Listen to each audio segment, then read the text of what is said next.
And we welcome you live to the Mustang Corral here at Edgewood High School, Ellettsville, Indiana, where tonight it's a girls and boys varsity basketball doubleheader as the Brown County Eagles take on the Edgewood Mustangs. Glad you could join us for Edgewood Mustang basketball on Smithville Sports alongside Quinn Saturday. I am Nick Jenkinson, and this is a battle of last place in the Western Indiana Conference East Division. Both these teams are 0-3. So tonight's winner gets out of that basement, and that is key for the Western Indiana Conference playoff. Cloverdale and Owen Valley are 3-0. They play each other tonight at Owen Valley, and then next week Owen Valley will play here at Edgewood.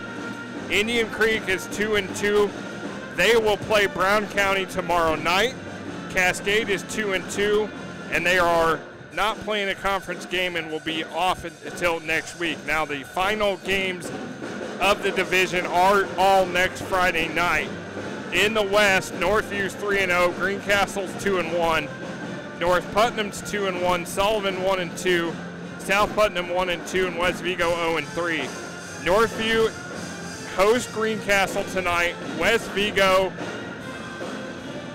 hosts North Putnam, and Sullivan is at South Putnam. So there is a lot of jockeying for position tonight in both divisions as we are getting ready for the national anthem here by the Edgewood Pep Band.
The national anthem played by the Edgewood Pep Band under the direction of Aaron Wells, state champions in 2018 in band. Now the starting lineups for Brown County at forward. 5'9" junior, number 21, Gracie Matlock. Adri Kritzer is number 24. 23 at guard is 23. Is a 5'5" junior. Deja Wilkerson is a 5'6", is a senior, 5'6". Anna Fleetwood, 5'7", sophomore, 33. Matt Roberts is the coach, 36 and 74 in 5 years at the school. He is 4-9 this year at Brown County. For the Edgewood Mustangs, the same starting lineup they've had most of the season. At forward, Kaylee Meyer, 5'8", senior, number 25. At the other forward, number 22, Allie Spear, 5'6", junior. In the middle, Trista Helms, a 5'9", freshman. The guard, number 23, Taylor Minnick, number 5'6", sophomore. And then Carly Sherfield, number 10, 5'5", freshman for the Mustangs, coached by Kurt Simic, who is 3-15 at his first year here at Edgewood. Again, loser gets out, winner gets out of the basement in the WIC East Division. The playoffs January the 18th at the West site. So where you finish in the division, you will play the team on the other side in that same standing. So right now Edgewood's hoping to play for 9th instead of 11th. We are underway. Brown County with the ball, and it is a turnover immediately by the Eagles. We saw Brown County earlier in the year, November 9th at Bloomington North, where they lost 46-45. Bloomington North won on a three-pointer by Allison Hopkins. Allison Stogsdill 20 points in that game, and Gracie Matlock had 12. And you see Kaylee Meyer up ahead, Taylor Minnick. Nice bounce pass to Allie Spear, and she finishes. And Edgewood on the board. So beautiful job by the Mustangs to get on the board here early. Brown County in the blue, Edgewood in the white. 23 is Stogsdill. 21 is Matlock. Underneath to Kritzer. Shot short, rebounded by Allie Spear. This is Carly Sherfield. She's got a twin sister, Claire. We'll see in this game who's been playing some minutes lately. Wilkerson takes it away. Here comes the Eagles. Fleetwood 33. This is Stogsdill 23. Gets it over to Matlock. She's going to get through a couple Mustang defenders and can't finish. And then Trista Helms with the rebound, and Matlock's going to commit the foul.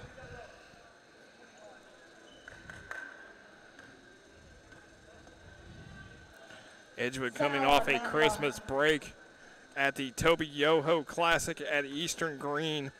Lost to Trinity Lutheran 45-37, lost to Paoli 64-57, beat Riverton Park 63-55, and then lost in the 9th place game to Forest Park 51-40. They also lost Wednesday night at Northview 58-40. So the Eagles with the ball. Still 2-0 lead. Again, Edgewood right in your face defense. Defensively gives up 49.7. Brown County defensively 48.8. Shot is overshot, and there is Carly Sherfield with her first two of the game, and this is a 4-0 lead for Edgewood. Eagles with Stogsdill. Meyer's going to commit the foul. Doesn't agree with the call. That will be her first and team's first. Foul on Meyer. Now Helms defending the inbounder. Wilkerson thought about the three. He's going to give it off to Fleetwood. This is Stogsdill. Going to try to drive. 21 is Matlock. She is blocked by Helms, and then Spear is tied up. It will be Edgewood ball. Was talking to Kurt Simic before the game. He's been pleased with how this team has come along despite a tough record. Finally getting healthy. Shelby Anderson is back now. Limited minutes. Daphne Ehrman's been missing because of concussion. She is dressed tonight as well. Missed by the Eagles. Spear with the board. Here comes Sherfield to push. Meyer gets Kritzer off her feet and draws a foul as Kritzer lands into Meyer. Foul on Kritzer, her first, team second. So the first foul on Kritzer, team second. And Edgewood will inbounds. Helms underneath, going to put the shot up and good for the freshman. And it's a 6-0 lead for Edgewood. Wilkerson with it. 3 on the way is too strong. And Allie Spear has it. She's looking to push. And she gets called for the carry. So a 6-0 lead so far for Edgewood. Early on. Boys will follow 20 minutes at the conclusion of this game as Kritzer saves it from going out of bounds. 3 on the way for Stogsdill is good. And Brown County finally on the board. Here is the press from Brown County. Minnick got Helms underneath, bounce pass, and Anna Fleetwood last touched it. Good hustle play by Fleetwood, be Edgewood ball.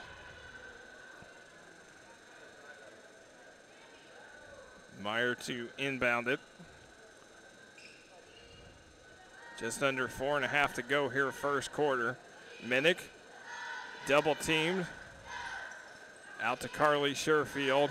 Now overshoots Meyer, goes out of bounds. It'll be Brown County ball.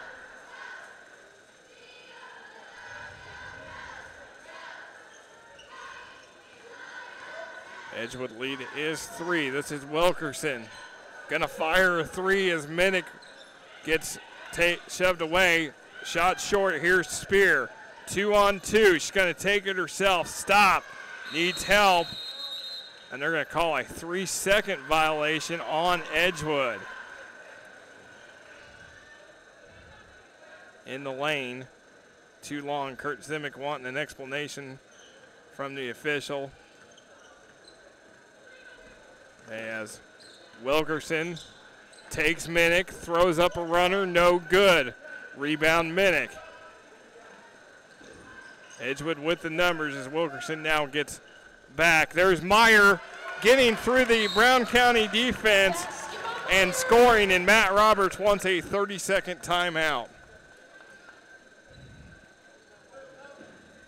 Edgewood so far getting balanced scoring as Meyer, Helms, Spear, and Carly Sherfield have all scored.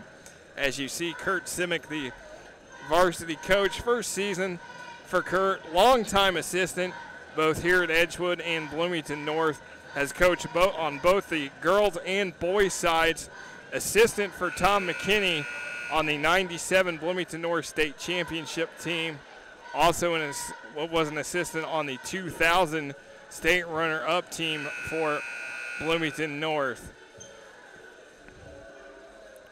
Played one season of college ball at the University of California, Davis. His dad, also named Kurt, was the longtime president of the Indiana University Foundation. So Kurt was born and raised here and then moved around and has been back in Indiana for many years.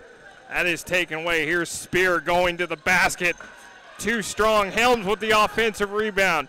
Kicks it out. Minnick shot on the way is no good.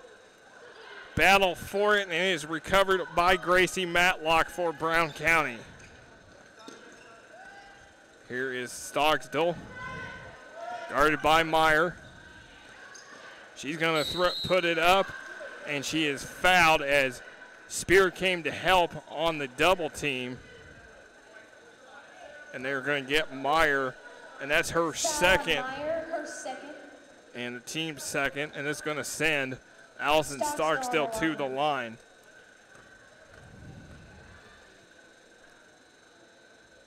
She is a 5'5" junior. She's got all 4 points.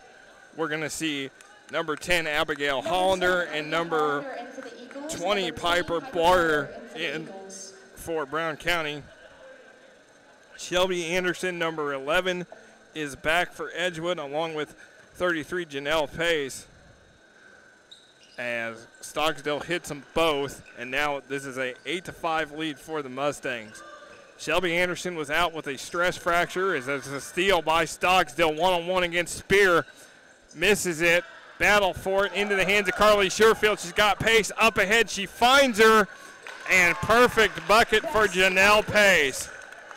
5 Mustangs have scored so far. Stogsdill left open for 3, and she nails it. Her second 3 of the night. And it's a 2-point Edgewood lead. Minnick gets it to Pace, to Anderson, to Sherfield. Anderson gonna drive, throw up the runner, no good. Into the hand of Piper Boyer, number 20. Now she's gonna give it to Stogsdill, she'll bring it up. Stogsdill gets fouled by Carly Sherfield. That will be her first and the team's third. Foul on Sherfield, her first. Approaching 2 minutes to go here in the first quarter.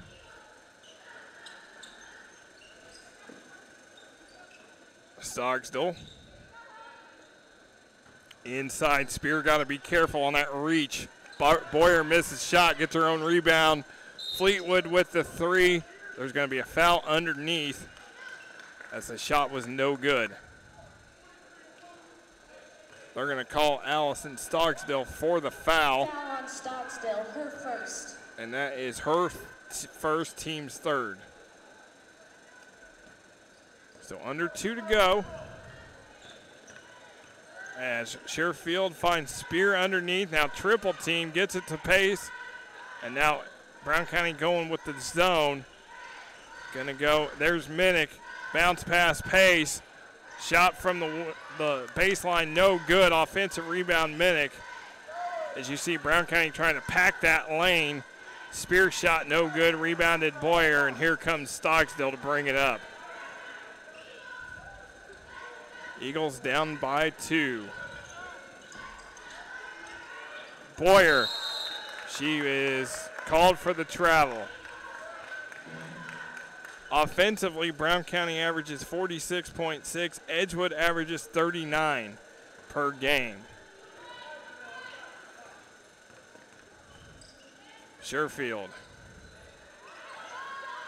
gets it to Minnick. Going to throw up a runner in the lane. It's no good, and Matlock with the rebound.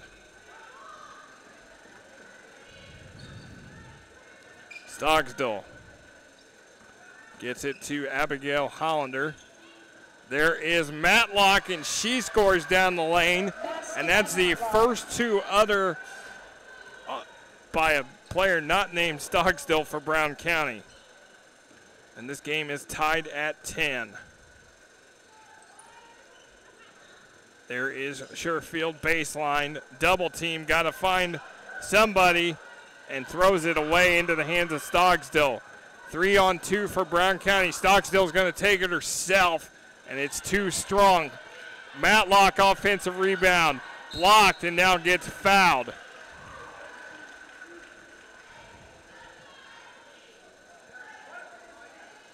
That will be Foul on Spear, her first, team's fourth. Going to send Gracie Matlock to the line, 5'9" junior for the Eagles. As she gets that basket to go, she's got 3, and Stogsdill has 8. Kind of the 1-2 punch for Brown County. As she misses that one, Anderson with the rebound. Now up ahead, Minnick. Eagles up 1. As Anderson gets it inside to Spear. She puts up a shot blocked by Matlock. Gets it back into the hands of Fleetwood. As Stogsdill looks at the time to Fleetwood. She loses it out of bounds. And with 1.5, it is Edgewood's ball. And they just throw it in, and they're not even going to attempt it, as that will be the end of the first quarter, with Brown County leading Edgewood 11-10 here on Smithville Sports. Welcome to Technology Powered by Smithville. Let our welcoming and friendly staff help you with your technology needs. Stop by to get Smithville Cellular Extra plans on the latest devices. Get routers and tech products at great prices. Plus, if you're a Smithville customer, you can pay your bill and change services. Come see us at the Clear Creek Crossing Plaza or check us out at smithville.com/technology. Technology powered by Smithville, Bloomington's communications and tech store. Welcome back to the Mustang Corral here at Edgewood High School. You see Kurt Simic, the Edgewood coach, as the Mustangs trail Brown County 11-10. Welcome back to Edgewood Mustang basketball here on Smithville Sports alongside Quinn Saturday. I am Nick Jenkinson. Entertaining first quarter of play so far, as it's a balanced effort between these two teams. Allison Stogsdill with 8 points, Gracie Matlock with 3 to lead Brown County. And then it's also Kaylee Meyer, Trista Helms, Allie Spear, Carly Sherfield, Janelle Pace with a bucket apiece. We are underway here in the second quarter, as Stocksdale has it. And she's going to drive the lane, and it is no good. And here's the rebound to Taylor Minnick. Minnick, and it's taken away by Stocksdale. Very tough defense both ways. Fleetwood's going to fire a three. It is no good. Minnick with the rebound. Up ahead, Shelby Anderson, who will play limited minutes tonight, as Taylor Minnick gets her first two, and now 6 Mustangs have scored so far. Edgewood up 1, trailed in that quarter 11-10. That's the 12th time this season they have trailed after 1 quarter. That'll be a foul on the Mustangs.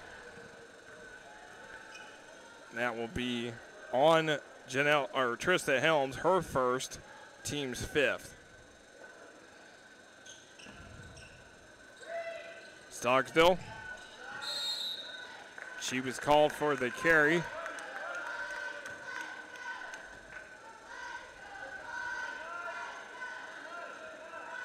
As Shelby Anderson will inbound it. Gets it to Taylor Minnick. Inside Trista Helms, puts a shot over Matlock. Too strong, rebounded by Boyer into the hands of Wilkerson, and now Stocksdale will bring it up for Brown County. She gets it to Fleetwood, to Matlock. Matlock gets past Helms, but shot is too strong. Here is Minnick. Pushes, finds Spear underneath. Gets it out, Carly Sherfield. Shot on the wing is good. And that is her second bucket of the night. She's got 4 points, and it's a 3-point Mustang lead. Matlock. Bobbles it, gets it to Stocksdale. Going to put up a shot in the lane, and it is good for Allison Stocksdale, and she is in double figures with 10 points. There is Taylor Minnick down the lane, no good, and the rebound to Matlock. Edgewood getting to the bucket at will, not always able to convert. Wilkerson gets it. And before the foul, this will be Kritzer coming in. Number 24, Dree Kreitzer in for the Eagles. And Mallory Love will come in for the first time. In for the Mustangs. And Janelle Pace coming in for Edgewood. As Kaylee Meyer already with 2 fouls. This is Stocksdale with it. And taken away by the Mustangs. There's Shelby Anderson. Inside. Well, up ahead from Stocksdale is Matlock, too strong. Fleetwood with the rebound. She gets fouled and will go to the line. Fleetwood on the line for 2. Foul on Pace. That is on Janelle Pace. Her first, team 7, so Brown County in the 1-1. Going to send Anna Fleetwood to the line. Looking for her first point of the night, and she gets it. This game tied at 14.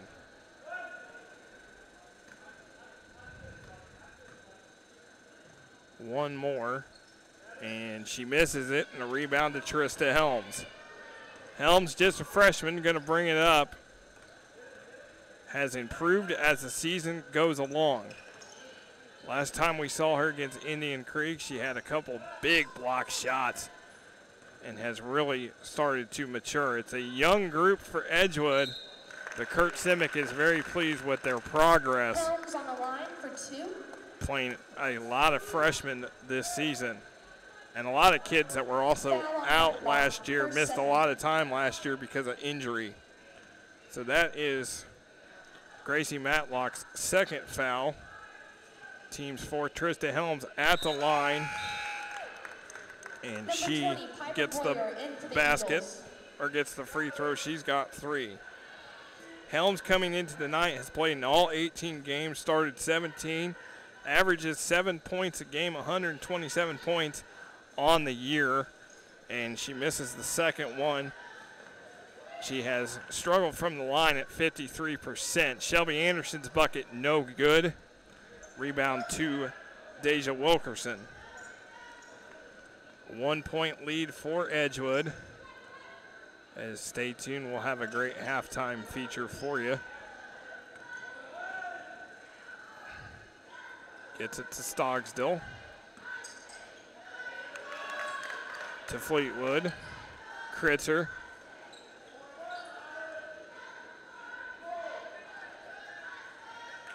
Inside to Boyer. No good. Gets her own rebound. Gets fouled and will go to the line. One thing Brown County is doing a good job of is getting to the line.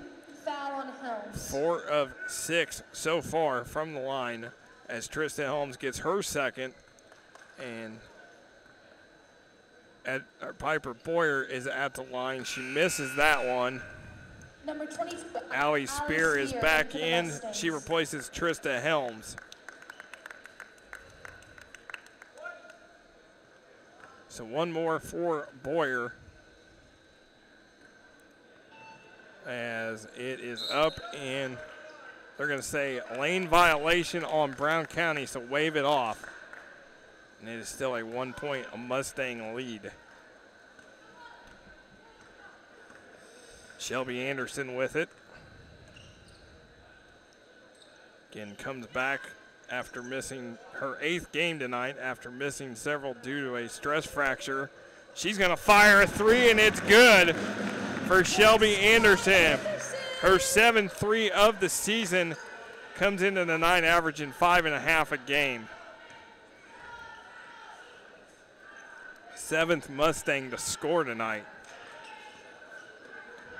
Stogsdill fires it, and she misses it. Allie Spear with the rebound. Here's Anderson. Wilkerson Stogsdill deflects it into the hands of Wilkerson. She's going to push. Gets it to Wilkerson, Stogsdill taken away by Spear. Here comes Anderson, and she gets knocked to the floor, and they call her for a travel. She tried to do the kind of get around the Brown County player, and they call her for the travel. A lot of contact, no call. Approaching 3 to go. 4 point lead for Edgewood. Boys game to follow 20 minutes after this one. It's a contrast of 2 teams in the boys game. Edgewood started 9-0, now have lost 2 straight as Wilkerson hits that one. Brown County started 0-8 and has won 2 straight. So again, Edgewood trying to keep a hold on that WIC East Division in the boys as they face the Eagles tonight. Spears shot no good. Rebound to Kritzer as Stogsdill has it, guarded by Mallory Love, and Love is going to commit the foul.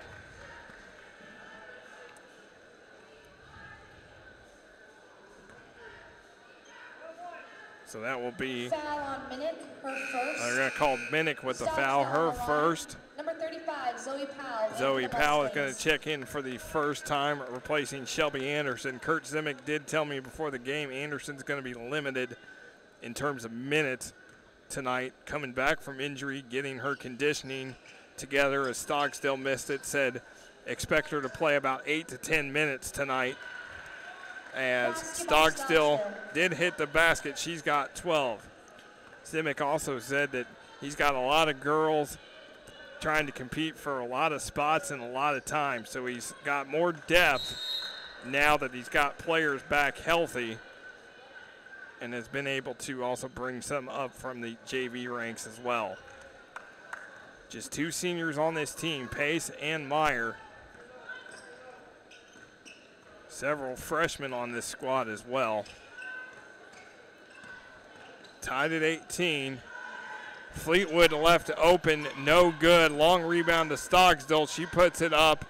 It is off the mark and rebounded by Allie Spear. And Allie Spear has been taking control of the glass tonight. Powell is caught, and she stepped out of bounds, and it will be Brown County ball. Approaching a minute and a half here to go in the first half. Again, stay tuned. We'll have a great halftime feature for you.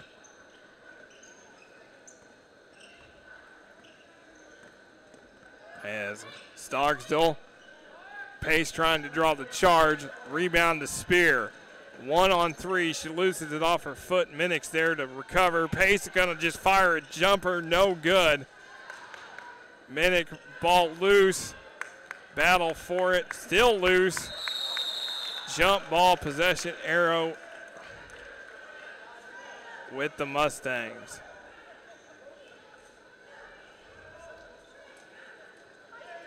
So Spear will inbound it.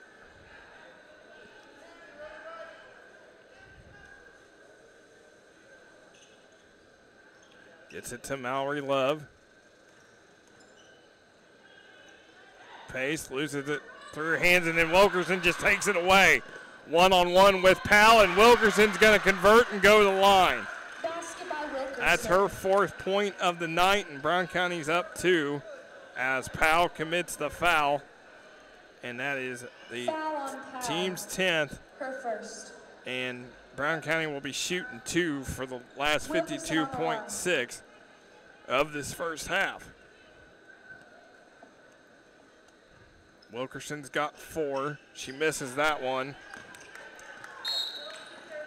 As Spear is called for the carry, and it will be Brown County ball. A lot of turnovers here early on.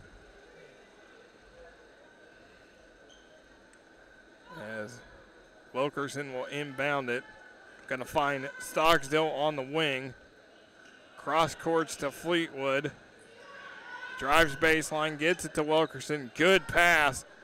Stocksdale fires 3 off the mark and rebounded by Pace. Now they got Minnick up ahead. They don't see her. Here is Powell with it.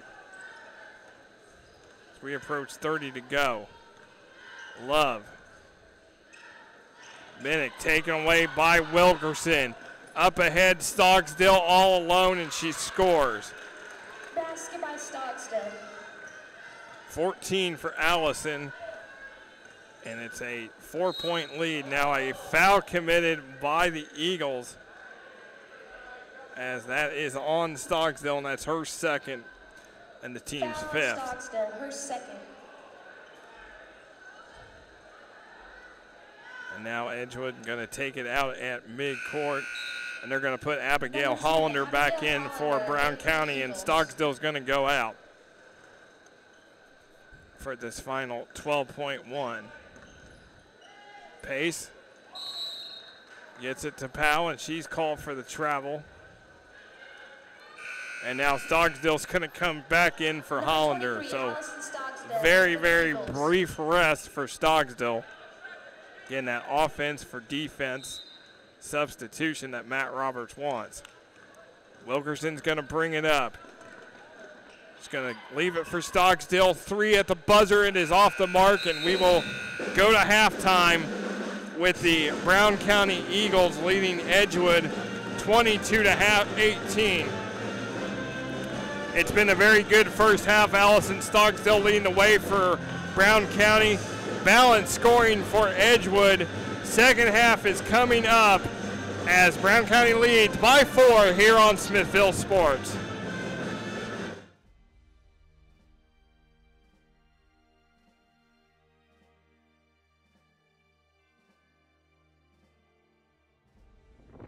Right here is one of the aspects of a G model. This is the last model of B-17, and one of the things that was added was this chin turret, because the F model didn't have this, and the Germans quickly figured out that they could do a gunnery run from the front on the B-17, and it was the least protected area. So that chin turret was added. The bombardier would sit right here. When he wasn't bombing, he had a pendant and would control these guns.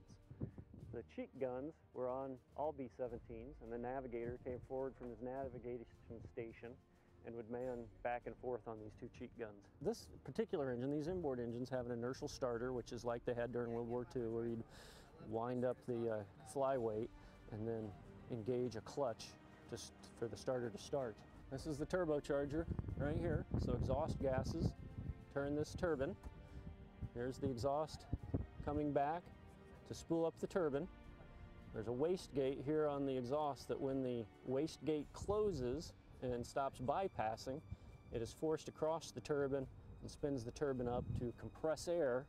So on the bottom side you have the turbine, on the top side of the shaft you have the compressor, and that would compress air into the induction manifold to give you about 10 pounds of boost. All of the control surfaces on a B-17 are fabric. And that is because they're easy to repair. A metal surface has to be balanced. So when these would come back and be all shot full of holes, they'd go out with dope, which is the kind of the adhesive, and little patches of fabric, and they dope them up and slap a patch on and off it could go. One thing that's bad about fabric is it's flammable.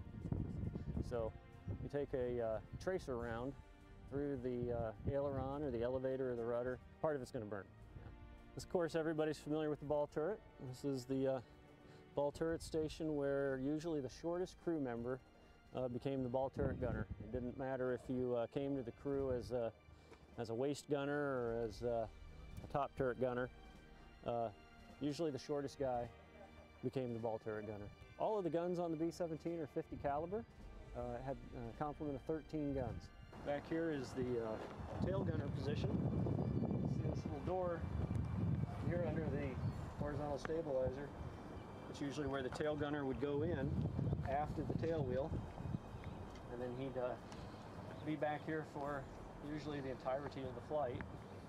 And this is called the Cheyenne tail. This is the later style of gunnery station and tail that was on the B-17, and these were all put on in Cheyenne, Wyoming. So the airplanes would leave Boeing up in Seattle, go to Cheyenne, have these tails put on, and then head overseas. So that's the bailout hatch in the radio room, and we typically operate with that out because the fuselage is stiflingly hot. So that provides some airflow through the fuselage and keeps it nice and inside. And it's a gorgeous view. When we're out flying around, you can stand there like that gentleman is. And you gotta watch your hat and your glasses and your cameras and stuff. You know, we litter a lot of that across the countryside, but it's a gorgeous view, and it's a lot of fun to sit there and look out and see the countryside go by. Here's another improvement of the G model. In the F model airplane, the two gunners were side by the same location in the tail, bump into each other as they were shooting. In this case, in the G model, they staggered the guns so that the guys could move around much easier when they're shooting. And he tried to stick his flight deck down. That's the business end of the 50 caliber. And this big cylinder behind me, this is an oxygen cylinder. And the crew back here had little bottles they strapped to themselves, and they would top it off from this. So what they would do in combat is the ball turret gunner would not get in there on departure, obviously. So they started getting near where they thought they might start to see fighters. They would rotate that so the guns were pointed down, open the hatch. Ball turret gunner would take off his parachute, get in there, and they'd lock him in. And then he was in there until they got him out. Okay, this room would have been completely full of radios. It would have been operated by the radio operator, who was also a gunner. So he would have had a gun that would have been out of the top, one single 50 cal here. And he would have been responsible for pretty much all the radio communications, as well as defending against anything coming from above. He also had, there was a lot of control systems that would have actually been under the floor here, like the turbo controllers and stuff like that. In addition, there was actually, for the cameras, or for the B-17s that were equipped, they actually have what looks like a mini bomb bay door under the radio floor that is for a camera well. that they would open and use for aerial photography. If you heard that go off, get out. That was your bailout bell. So here we have the bomb bays. So you would have had, there's outer racks on both sides, and then there's also inner racks here, so it's very tight to get through here. These would have been tons of bombs in here. Just depends on the mission and the target that they were going to, whether they would have 100 pounds, 250s, 500, 750s, 1,000 or 2,000 pound bombs. And obviously you have logistics, you know, you could get a couple of several 1,000 pound bombs in here, but when you start trying to put 40, 100 bombs in here, 100 pound bombs, you just have a logistic hookup. Where can you hook them all up and get them all spaced accordingly? So it really depended. Everyone always says, how many bombs does it carry? Well, it's an open-ended question. So this would represent, basically these are representative of a 500 pound bomb, and we got basically 2 on each side here, but these things typically, on average, a mission would have been somewhere between 4,000 and 6,000 pounds worth of bombs in whatever configuration, whether they were general purpose or cluster bombs or fire bombs or something like that. So, pilot would have been in the left seat right here, and then the co-pilot would have been over here. Everything in this airplane is manual controlled, fly-by-wire, and when I say fly-by-wire, I don't mean what modern version of that. Literally, there's a cable connected to everything that runs to a control surface, an engine control throttle, whatever. Everything in here is running by cables running out to the wings, out to the tail. So these guys are very physically having to manhandle this airplane to fly it. It's not bad to fly, but it is a very heavy airplane to fly, as you might imagine. And you know, for 8, 10, 12 hours at a time to stay in these tight formations, these pilots, it's very exhausting for them. The only 2 things on this airplane that are hydraulic are the cowl flaps and the brakes, but everything else is either an electric motor or it is manpower. So this would have been where the entire top turret would have been here. We've taken it out just for ease of passenger rides, but the top turret flight engineer would have basically stood inside this turret that would have rotated right here, and he would have been firing his 250 cals from basically inside the cockpit. So you can imagine in such a confined space that it was incredibly loud when they would fire off fire off the 50s in the turret. But he could rotate all the way around, and he was also responsible for, he was basically the onboard mechanic. So in the event anything went wrong with the airplane, he was basically the first line of defense to try to figure it out in flight and get the airplane. And he would also assist both pilots in the event that they had an issue and he needed to run the prop controls or throttles or any of that. So he was basically kind of a backup pilot in a way. Obviously not qualified to fly, but he was, you know, in the event of an emergency, he was your guy.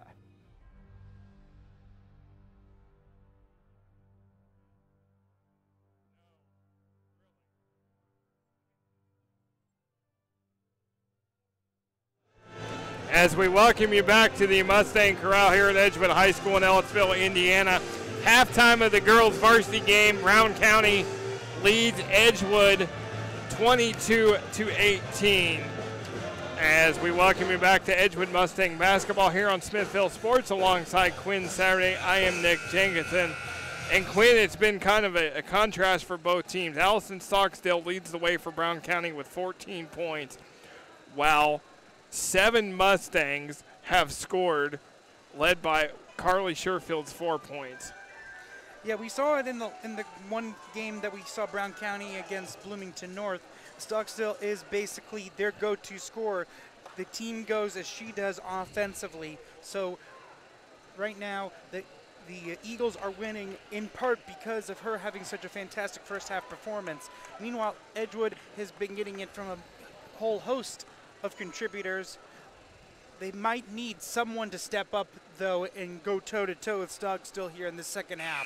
Eagles have hit 2 3-pointers. They're also 4 of 9 from the line. Edgewood has hit 1 3. That was from Shelby Anderson as she comes back after a stress fracture. Mustangs are just 1 of 2 from the line, but again, they are getting it from several other players. When Edgewood trails at the half, it's not been a positive result. They are 0-14. They are 3-1 when they lead.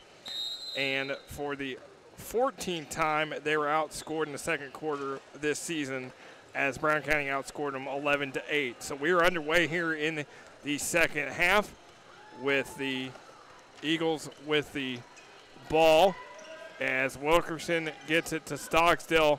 Again, Kaylee Meyer also has 2 fouls. She is back in the game for the Mustangs. Wilkerson's shot is no good, and the rebound to Allie Spear. And I mentioned in the first half, Quinn, how Allie Spear has been dominant on the glass. Yeah, there's been a bit of foul trouble. 10 fouls in that first half as we get a 3 from Minnick. She sinks it from 3. Taylor Minnick with the 3 ball. That is her 7th of the year. She comes in averaging right at 10 points a game for Edgewood. But as I was saying, not just Meyer, but also Trista Helms also was held out for a significant amount of time with that. And then to add that Shelby Anderson is on a time regiment.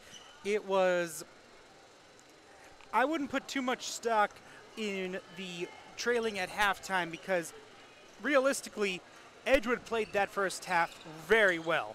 They did as Taylor Minnick drives the lane and misses it, and then she and Stocksdale were tied up, and possession arrow will stay with Edgewood. As Meyer's going to get it into Helms to Carly Sherfield. This is Meyer inside and taken away by Deja Wilkerson.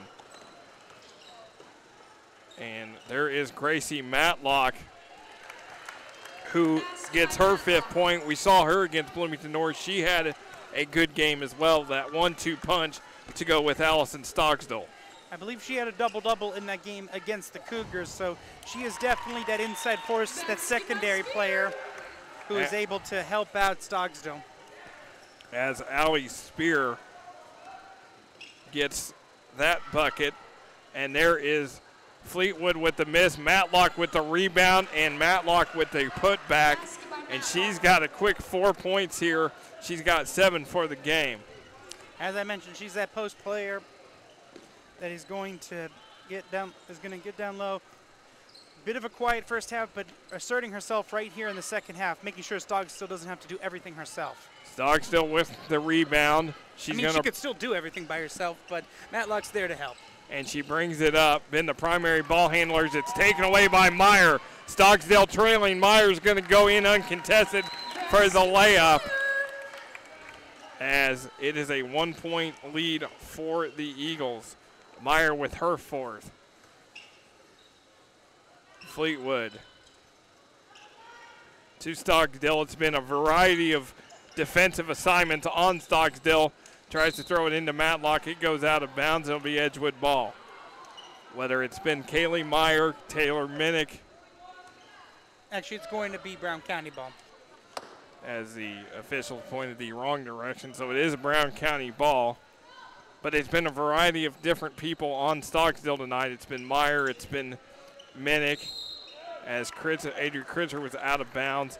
Carly Sherfield's been drawing the assignment as well. So they're going to throw as many looks at Stocksdale as possible. Yeah, and that's the best thing you can do. There are some players that you can only hope to contain instead of shut down, and Stocksdale's one of those. So the best thing you can do is just keep her off rhythm and continuously guessing by continuously throwing different players at her. There is Taylor Minnick inside. Tries to get it to Spear, and Stocksdale takes it away. Now it's going to be Carly Sherfield with the assignment as Wilkerson throws up a runner. It bounces all over the rim and falls in. It's a 3-point Eagles lead. Wilkerson's got 6. One of only 2 seniors on this team, Wilkerson, played a pretty big role in the game against Bloomington North that we had earlier this season as well. And she takes it away there against Carly Sherfield. She's going to get it over to Stocksdale. Guarded by Sherfield in the corner. Loses it. It's going to remain Brown County ball. Shelby Anderson's going to check back in, and Piper Boyer will check in for Edgewood.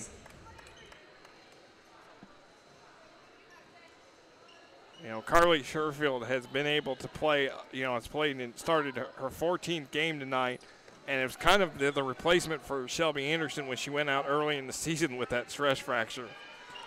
Yeah, it's been the freshman has had to grow up very fast, but her older sister was able to do it, so she was definitely up to the task this season. She learns from older sister Erin Sherfield as Taylor Minnick takes that away one-on-one with Stocksdale, and Minnick wins the battle and gets her 7th point of the night, and it's a 1-point Eagles lead. And a smart decision by the defender to kind of hold back. It looked like it was going to be an and one, but kind of retracted her hand before it got to the basket. And then Minnick falls down as Stocksdale can't get it to go, and now Helms is going to commit the foul on Boyer inside. That will be 3 on Trista Helms. Foul on Helms, her 3rd. Boyer on the line for 2. And Stocksdale was smart, as you said, not to commit that foul. She already had 2 in the first half as well. Piper Boyer at the line. She misses as Janelle Pace will come back in, replacing Trista Helms.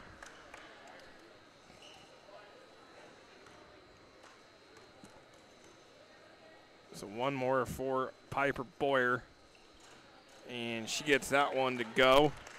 Lead is 2. Shelby Anderson bringing it up. There is Taylor Minnick to Pace, to Anderson. Still got the moves. Still got the moves. Minnick fires a 2, long 2. She was on the line, and this game is tied up at 29. Kurt Simic did tell me before the game, he said, I want to see Shelby Anderson with the swagger on defense that she has on offense. As Anna Fleetwood answers with a 3, and it is now a 3-point Eagles lead. And Stocksdale just took the ball away. Takes it away, outruns everybody, but can't finish. Gets her own rebound and bucket. And that's got to be demoralizing for Edgewood to have gotten the game tied and then immediately a quick 5-0 run in less than 15 seconds. Taylor Minnick, that was blocked by Matlock, no call. And now the rebound to the Eagles. It just kind of goes like that. I mean, like you said, they tie it, and then all of a sudden a quick 5-0 run by the Eagles. Fleetwood guarded by Anderson. Now it's Minnick guarding Stocksdale. Stocksdale blocked by Anderson as Brown County gets it back. Wilkerson has it. She's going to fire as she's left open, in and out.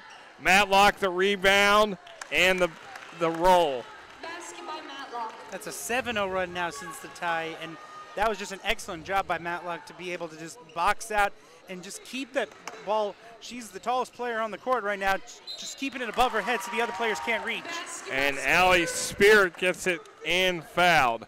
And you mentioned it in that first half. She was a rebounding machine. Allie Spear has definitely stepped up and is one of the reasons why Edgewood, despite the foul trouble, has been able to stay in this game. Allie Spear at the line, 5'6" junior. Misses that one. Comes into the night scoring 97 points, averaging 5.3. Stocksdale misses it. And it's last touch by Edgewood. It will be Brown County ball. Allie Spear was one of these girls that played about half the season, missed a lot of time last year due to injury. But one good thing about to see Allie this year is she just seems completely healthy and has finally able to just get that full season under her belt. So many girls missed a lot of time last year due to injuries for this Edgewood squad. As Wilkerson will inbound it for the Eagles. Matlock. Wilkerson guarded by Meyer. Gets kind of turned around. She gets help and going to give it to Stocksdale. In the lane, puts up a shot. No good. Rebound, Shelby Anderson. And here goes Shelby Anderson. Gets it to Kaylee Meyer on the wing. In and out. Allie Spear rebound and put back. Basket by Spear. Lead is 3 for Brown County. Matlock drives down the lane, puts the runner off glass and scores. And now Gracie Matlock is asserting herself here in this second half. Minnick misses the 3, and it's Brown County ball.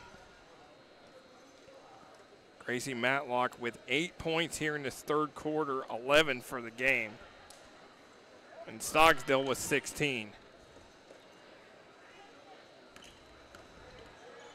Wilkerson behind her back. Deflected by Anderson, out of bounds. It'll be Brown County ball.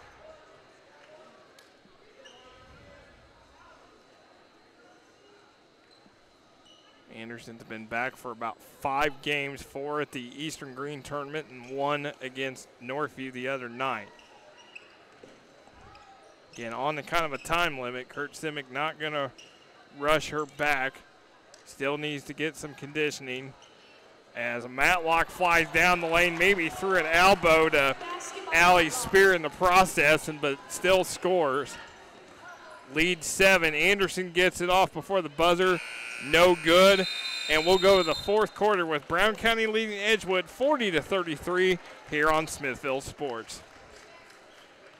Whether you need an awesome wrap for your truck, a new look for your sports car, or simply some great window tinting, Van Horn has you covered. Need accessories like step bars, bug shields, or toolboxes? Or how about a neon clock for the garage or den? Van Horn can take care of it. With years of experience, Van Horn gives you the professional look with the quality you deserve. Stop by our shop in Ellettsville, the large building behind McDonald's, or give us a call at 812-876-2230. You can also visit our website at vanhorn1.com. Van Horn Tent and Accessories, the place for your custom vehicle needs. Welcome back to Edgewood High School here in Ellettsville, Indiana. You see Coach Kurt Simic instructing his Edgewood Mustang squad as Edgewood down 40-33 here as we start the fourth quarter of this girls game. Glad you could join us for Edgewood Mustang basketball here on Smithville Sports. A reminder, the boys game follows 20 minutes after the conclusion of the girls game. Edgewood comes in 9-2, ranked 9th in Class 3A. Has stumbled a little bit, lost 2 at the Wabash Valley Classic in Terre Haute South. Brown County comes in 2-8 and actually won 2 at the Monrovia tournament over the Christmas break. Alongside Quinn Saturday, I am Nick Jenkinson. And Quinn, fourth quarter as Brown County's in control right now, leading by 7. Stocksdale gets it to Wilkerson on the wing, no good. And it's going to be a foul on the Eagles. Gracie Matlock's going to be called for the foul, and that's her 3rd. Foul on Matlock, her 3rd. Matlock is the reason why this game has been blown wide open. As Stocksdale was able to carry the team during the first half, it was Matlock, not just with some post moves and some tip-ins, but with some nice drives off the backboard as well. Not to mention several offensive rebounds. Anderson gonna fire a 3. It's in and out. Matlock on cue with that rebound. Wilkerson up ahead, Fleetwood. She's gonna get it back out. Stocksdale's gonna fire a 3. Miss it. It's gonna go out of bounds. It'll be Edgewood ball. I'm gonna be very interested considering the minutes cap on Anderson, if Seneca is going to take her out early here into this quarter to try to maybe preserve her for crunch time, or just run with her as much as she can here at the start of the fourth quarter to keep it close, and then hope that whoever comes in for her, most likely Sherfield, will be able to play during crunch time. There is Taylor Minnick flying down the lane, and she's in double figures with 11. Lead is still 5 for the Eagles. As Stocksdale with the ball, guarded by Minnick. Minnick in double figures for the 9th time this season. She had 21 against West Vigo early in the year, and then 20 against Riverton Park in the Toby Yoho Classic down at Eastern Green. Stocksdale lets the three fly. No good. Wilkerson with the offensive rebound. They're going to let Fleetwood try a three, and she hits her second three of the night, and Kurt Simic wants a timeout. Kurt Simic's going to take a full timeout here with 6:15 to go. Looking ahead for the Mustangs, it's hard to believe we're within the final month of the girls' regular season. They will play at Monrovia Monday night. Next Friday night, they will host Owen Valley January 15th, Eastern Green. January 18th is the WIC playoffs, and then January 22nd is senior night against Bloomington North. So it's hard to believe, Quinn, after tonight, they only got 5 regular season games left. As looking at Brown County schedule real quick, they are at Indian Creek tomorrow. Then they host Crothersville January 8th, Trinity Lutheran January 11th, Jennings County January 15th, at the WIC playoffs on the 18th, Brownstown Central the 19th, Southwestern Shelbyville on the 22nd, then they close it out at Monrovia January 24th. Now, a reminder, these two teams are in the same sectional along with Owen Valley, South Vermilion, Northview, and West Vigo, so they could see each other again here in early February. Trista Helms, the rebound, put back, and will go to the line.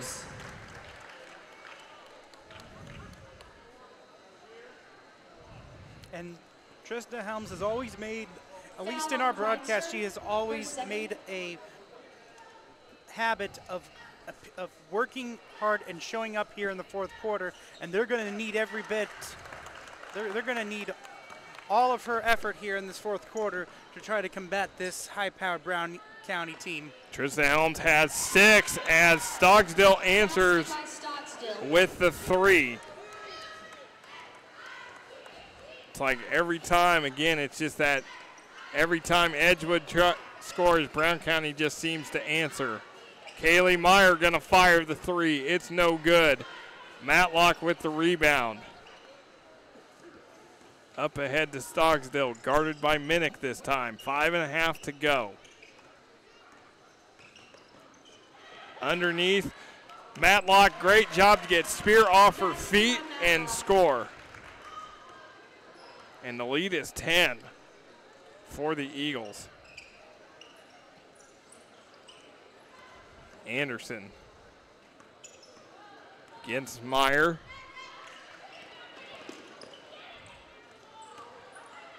Minnick, a lot of contact, and somehow she is able to score and go to the line. What a play by Taylor Minnick. Her third. Minnick on the line. That's one of those things where if you're like in a pickup game, you just throw up and then you yell and one and just hope it goes in. And now you see the Shelby Anderson taken out as Carly Sherfield comes back in. Taylor Minnick, the sophomore, leads this team at 10 points a game and does not get that one to go. Trista Helms, though, rebound and put back. I mean, you're trading 1 for 2 points, so overall that ended up being a pretty good possession. Trista Helms, like you said, Quinn, she's come in, she's got 5 points in this fourth quarter. And they're going to need everything from her and the rest of the Mustangs as they trail by 6 as Stocksdale commits the offensive foul. Foul on Matlock, her fourth. Rather on Matlock. They're going to call Matlock for the foul. That's her fourth. It must have been away from the ball because I thought I saw Stocksdale with the charge. So I think it possibly an illegal screen. Okay. I didn't. So that's on Matlock, her fourth. Boyer comes back in, but Matlock remains in the game. Stocksdale takes it away. Here she goes. She misses it. Matlock flies in, and Trista Helms just muscles her way, but loses the ball. And then Gracie Matlock can't finish it and gets called for the will go to the line. And that's a very smart play by, that was a very smart mentality by Helms. She knows that she has 3 fouls and Matlock has 4, so she's going to be more aggressive against her, knowing that she has an extra foul to give, and knowing that if Matlock possibly, and otherwise Matlock might end up getting a 5th foul and getting her out of the game. So very smart approach by Helms. And as you recall at Bloomington North, she did foul out of that game late. And that made a difference late in that game.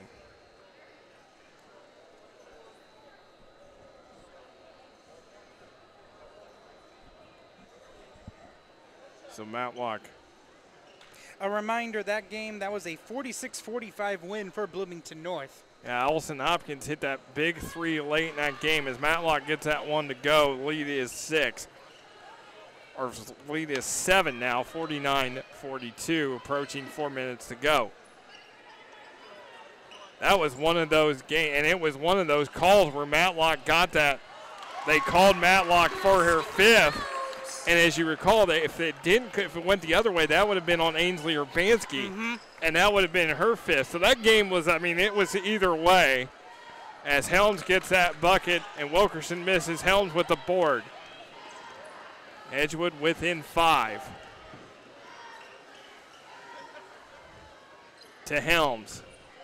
Minnick, 3 on the wing. It is nothing but net for Taylor Minnick. And this lead is down to 2. Excellent shot by Minnick, but an even better pass by Helms. As I said, she has a really good basketball instincts right there. You saw that she was able to hold on to the ball an extra second so that the defense would focus on her before she threw it out to Minnick. With that extra second of separation, Minnick was able to go through her full motion and hit it right from that left corner. And then Taylor Minnick commits the foul. So now it is a 2-point lead. Shelby Anderson is back in. And then that's what I was talking about. If Coach Sinek was going to feel the urge to have to put Anderson back in if it gets close. Allie Spear with the steal. 1-on-1 against Wilkerson. She misses it. Kaylee Meyer flies in. No good. Tapped around. Meyer recovers to Spear. In coverage and triple teamed and still scores. And this game is tied up. I mean, Allie Spear was draped all over and was able to somehow muster up the shot to go and go to the line. Foul on Wilkerson, her first. And now that's on Wilkerson, her first. And Edgewood in the 1-and-1. Allie Spear at the line. And she gets that one to go, and Edgewood is up by 1. Now you're going to see the pressure come both ways defensively. It is Minnick drawing the assignment against Stocksdale, and she got the screen from Fleetwood as she crossed the timeline. And now Matt Roberts wants a timeout. He wants a 30-second timeout. 30-second timeout taken by the Eagles. With 2:36 to go. Now both teams still have, Brown County still has 3 to go, 3 timeouts left, and Edgewood has 4.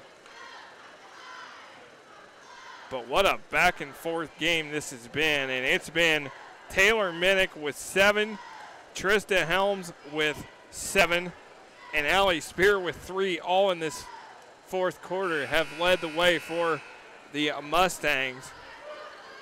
It's been Matlock, Stocksdale, and Fleetwood all have 3 each in the fourth quarter for Brown County. As you see the Eagles again, both teams in the Western Indiana Conference East Division, both in the same sectional as well.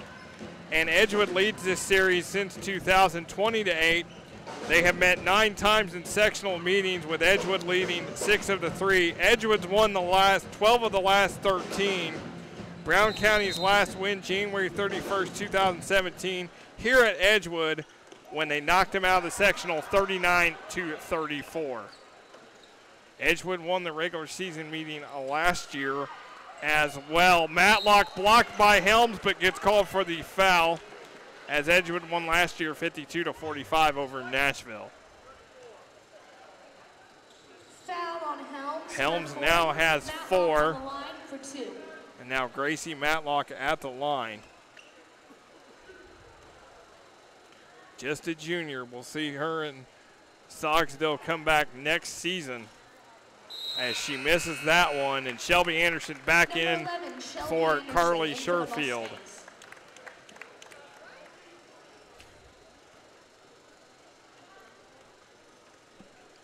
And that's the answer to my question. Seneca using an offense-defensive, basically offense for defense rotation to try to get the last couple of minutes out of Shelby Anderson, and using Sherfield's great defense as the countermeasure. And that's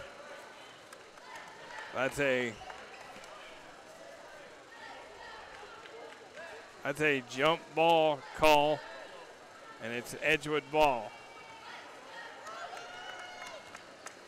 Yeah, you're right.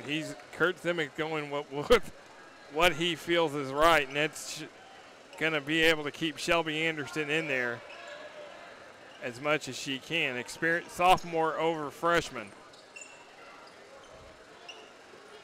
Edgewood up 1.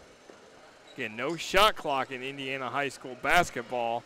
Trista Helms, too strong, takes it away. Minnick drives and scores. 52-49, Edgewood leads. Again, winner of this game is out of the WIC East basement. Both teams 0-3 coming into the night with one more game for each to play. Brown County's at Indian Creek tomorrow. Edgewood hosts Owen Valley next Friday. Important for that WIC playoff in a couple weeks. Where you finish is who you play on the other side, overall standings. Matlock just rejected that from Allie Spear. That ball's actually in Bloomington now. That was a frustration block. And underneath to Helms. Goes up, rebounded by Matlock. Under a minute to go. Stocksdale to the basket. Can't get it to go, but she'll go to the line. Oh, man. And we try to be, partial, but, I just feel so bad for her because she did such an excellent move to split those two defenders and go to the rim. That Iron was very unkind to her on that one. And that was just an excellent move. And that is all for Trista Helms. And that's a huge blow right there. Trista Helms tonight with 10 points for the Mustangs as Stocksdale will be at the line. She gets the first one to go. Yeah, 7 of those in this fourth quarter during this comeback from down 10. Trista Helms, the 5th game she has scored in double figures this season as Stocksdale hits both, and Matt Roberts wants a full timeout. Full timeout taken by the Eagles. Trista Helms' best game was 17 against Indian Creek. She had 16 against Cloverdale, 15 against Paoli, and 11 against Bloomfield. As now we're down to 54.8. As you see, Matt Roberts, the Brown County head coach. This 5th year for Mr. Roberts. He's struggled in his time there at Brown County. 9-17 in his first season, 4-21 in his second season, 9-15 last year, and again 4-9 this season for the Eagles. So a team that has struggled, as you see Kurt Simic in his first year, and he is really instructing his team right now. He's been very proud of this team, very proud of their effort over the season. You also see Kylie Jarrett in the middle, 2005 Indiana All-Star out of Bloomington North, played at Ball State University. Brown County's only All-Star was Mara Freshour, who also came out the same year as Kylie Jarrett, was a teammate of Jarrett's on the Indiana All-Star team. Freshour went to Florida State University, But she's not the only D1 player to come out of Brown County. Molly Fox played at Wright State. Sasha Robinson played for Evansville. So Brown County's had several girls, has had a few girls that have been able to make the D1 level.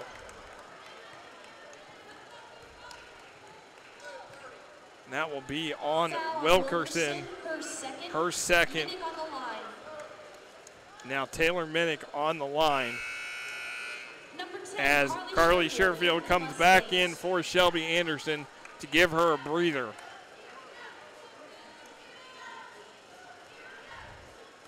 If you're Brown County, this is one of the girls you would like to put on the line as Minnick's not able to convert, and Fleetwood and Minnick tie her up.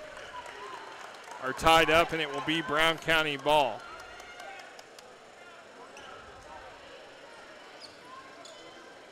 Stockstill will inbound. Full court pressure. Wilkerson to bring it up. Stockstill. And now Coach Roberts wants another timeout with 43 seconds left. Now, do you think Brown County tries to dribble, try to go for one shot here, or do you think there's still too much time? I think there's still too much time. Here's the thing. I think that there isn't a 100% go-to plan here at the moment.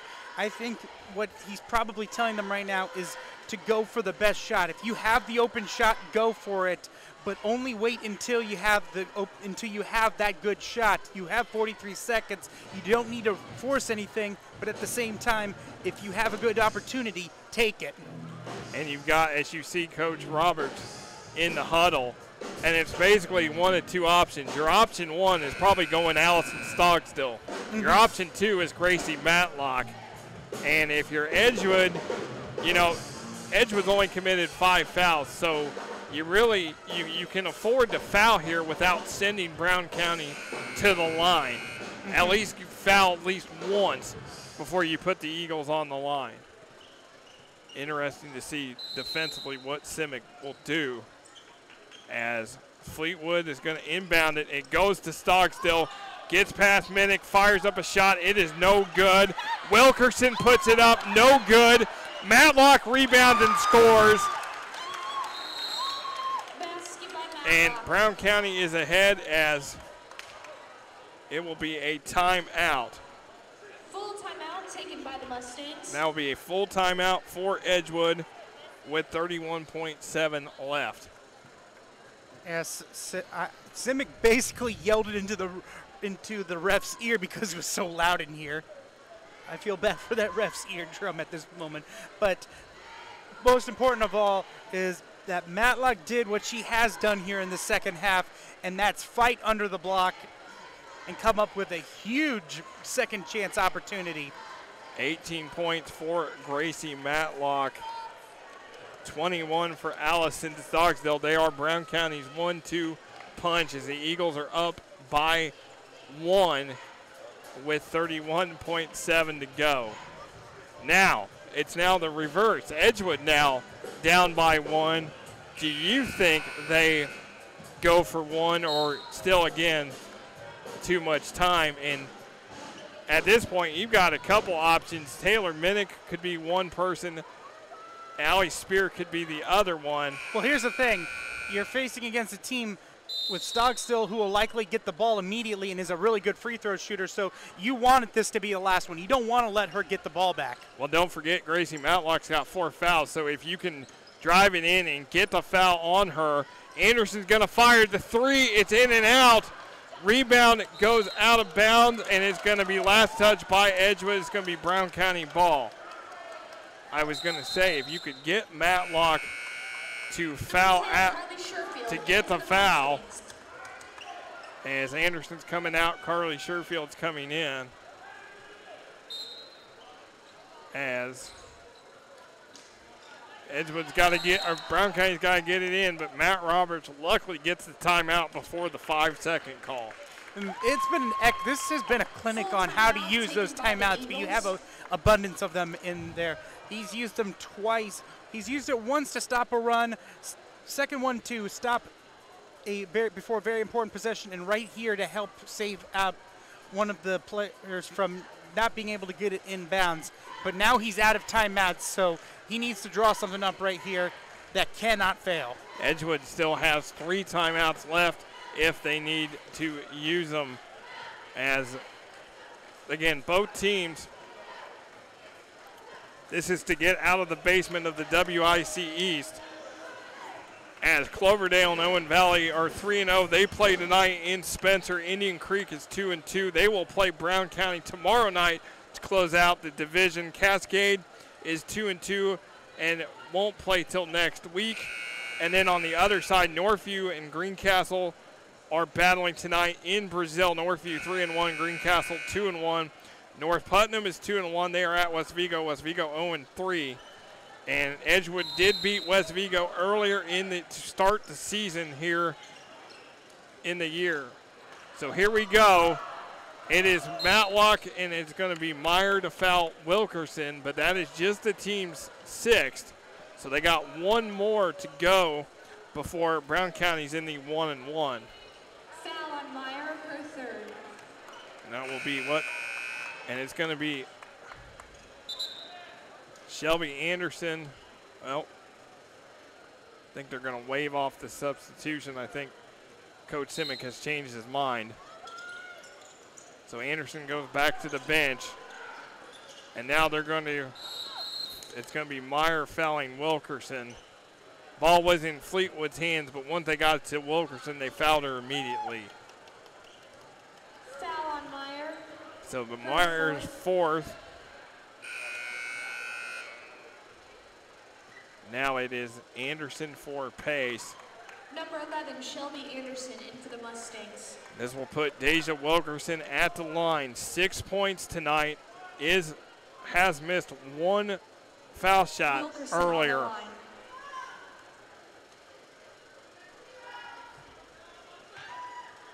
It is up. It is no good. Battle between Matlock and Edgewood, and it's missed, and it's out of bounds. It'll be Edgewood ball. Now Coach Simic wants a timeout. It's going to be a full timeout for the Mustangs with 11.5. Full timeout taken by the Mustangs. Edgewood still has got 2 left. Brown County out of timeouts. And it makes this game continue to wait here longer as both teams it's been a timeout fest here in this 4th quarter. So here we go. Here's the reset. Brown County up 53-52. Both teams 7 fouls. 11.5 to go. It's been an exciting game, and we got one more to bring you tonight with the boys game between Edgewood and Brown County. A reminder, tomorrow we are at Bloomington North as Bloomington North takes on Seymour. Seymour is 2-7 coming into the night. They are playing at home against Charlestown. Bloomington North 7-2 on the year. They are at Bloomington South tonight, so a big rivalry game for the Cougars. Down to 6th. It is Minnick. Taken away by Wilkerson, and now Sherfield has to foul.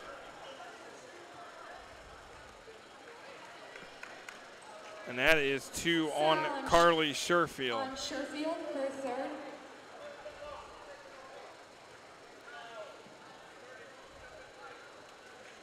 So Deja Wilkerson back at the line.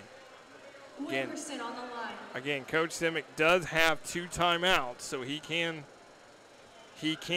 get the timeout call as she is missing. And here we go. Shelby Anderson's just going to heave it up, and it is no good. Barely missed. As Brown County wins 53-52. As we're not able to bring you highlights, but Quinn, what an exciting game as the Eagles pull this one off. Yeah, it was a very impressive performance. Matlock definitely came in the second half to really help Stocksdale out, and this time able to finish the game, and her team was able to also finish the game as well with the win. Big win for Matt Roberts and his squad. They go to 1-3 in the East. Edgewood's 0-4 will likely be in the 11th place game in a couple weeks. The boys' game's coming up in 20 minutes. For Quinn Saturday, I am Nick Jenkinson. We will see you here in about 20 minutes for the boys' game on Smithville Sports.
As we welcome you live to the Mustang Corral here at Edgewood High School in Ellettsville, Indiana.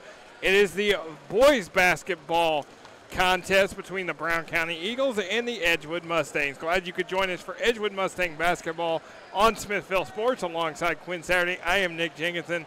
And Quinn, Edgewood started the year 9-0 and ranked third in Class 3A. They have now gone to 9-2 after dropping a pair in the Wabash Valley Classic and are ranked 9th in Class 3A.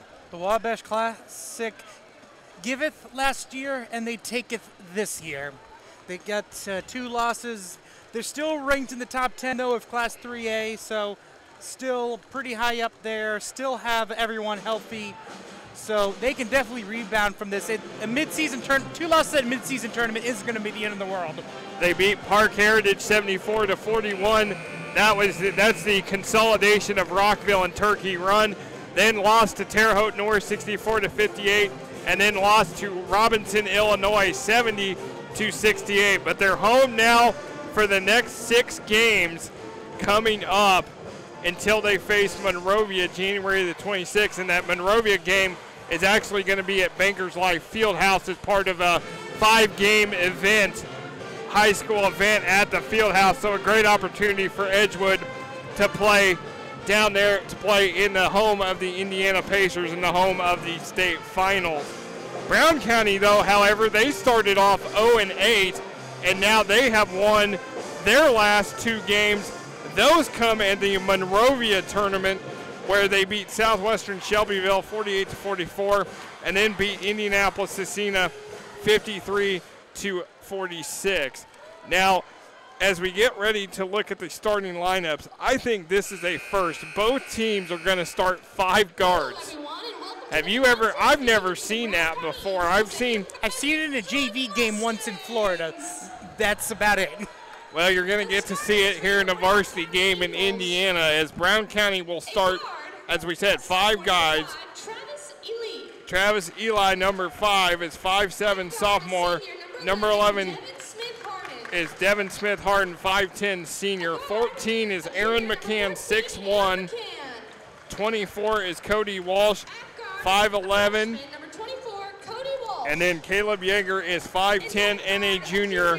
And John Burning, the coach, his first year at Brown County, he was 23-33 in 2 years at North Vermilion and won 2 sectional titles in 2017 and 2018. As Edgewood's going to start Joe Keto, 5'7" senior, number 4 Tate Balcom, 6 foot senior, Coleman Sater, 6'4", sophomore, Cam Bannister is 6'2" and a senior, and then Kyle Rogers is going to get his first start tonight over Trevor Taylor, 6 foot senior. Taylor has started every game up until now this season, along with Sater, along with Bannister, and along with Joe Keto. And tonight it's Kyle Rogers over Trevor Taylor. It's going to be a very interesting look here. Seeing Rogers being able to start out this game. The biggest thing though for this entire game though is going to be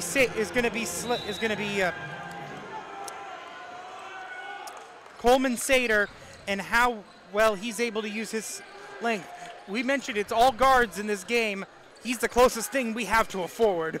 Yeah, Coleman Sater really struggled against Sullivan. He did not score in that game against Sullivan. Taylor was held to 7 points against the Golden Arrows before Christmas.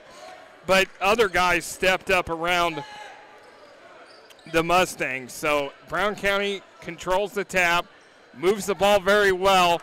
That shot was altered as McCann missed it, and Bannister was able to alter it. There's Bannister. He puts up the shot. It's short, but he's fouled and will get to go to the line. That's one thing, though, that Edgewood does have up their sleeve. Bannister, as I said, a player who averaged about around 8 to 9 points during his sophomore and junior season.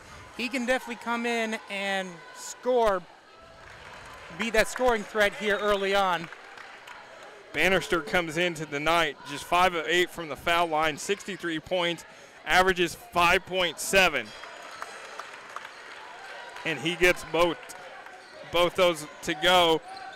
Coming into tonight, though, Bannister, as you've mentioned, 3 games in double figures, 10 points apiece at Sullivan, North Knox, and at Cascade.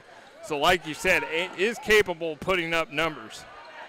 3 on the way is good for Devin Smith-Harden.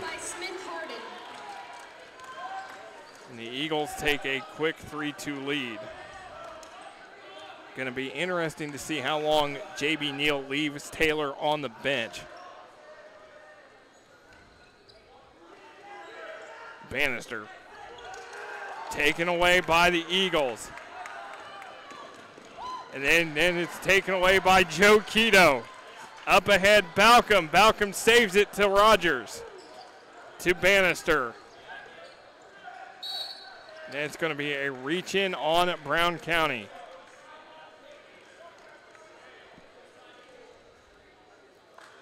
That is going to be on Smith-Harden, his first. Foul on Smith-Harden, team's his first. Second.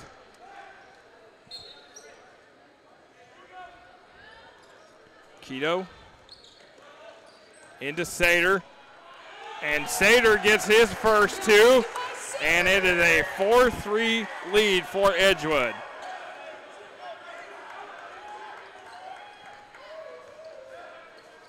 Now, Eagles with the ball. Inside, Aaron McCann, and he can't get it to go, and Sater with the board. Kyle Rogers in the corner. Kicks it out, Balcom. Balcom slashes way in the lane, and it's going to get called for the offensive foul. Good call. I know that the crowd doesn't like it, but that was a good call. Go, Taylor! So the first on Balcom, the first on Edgewood.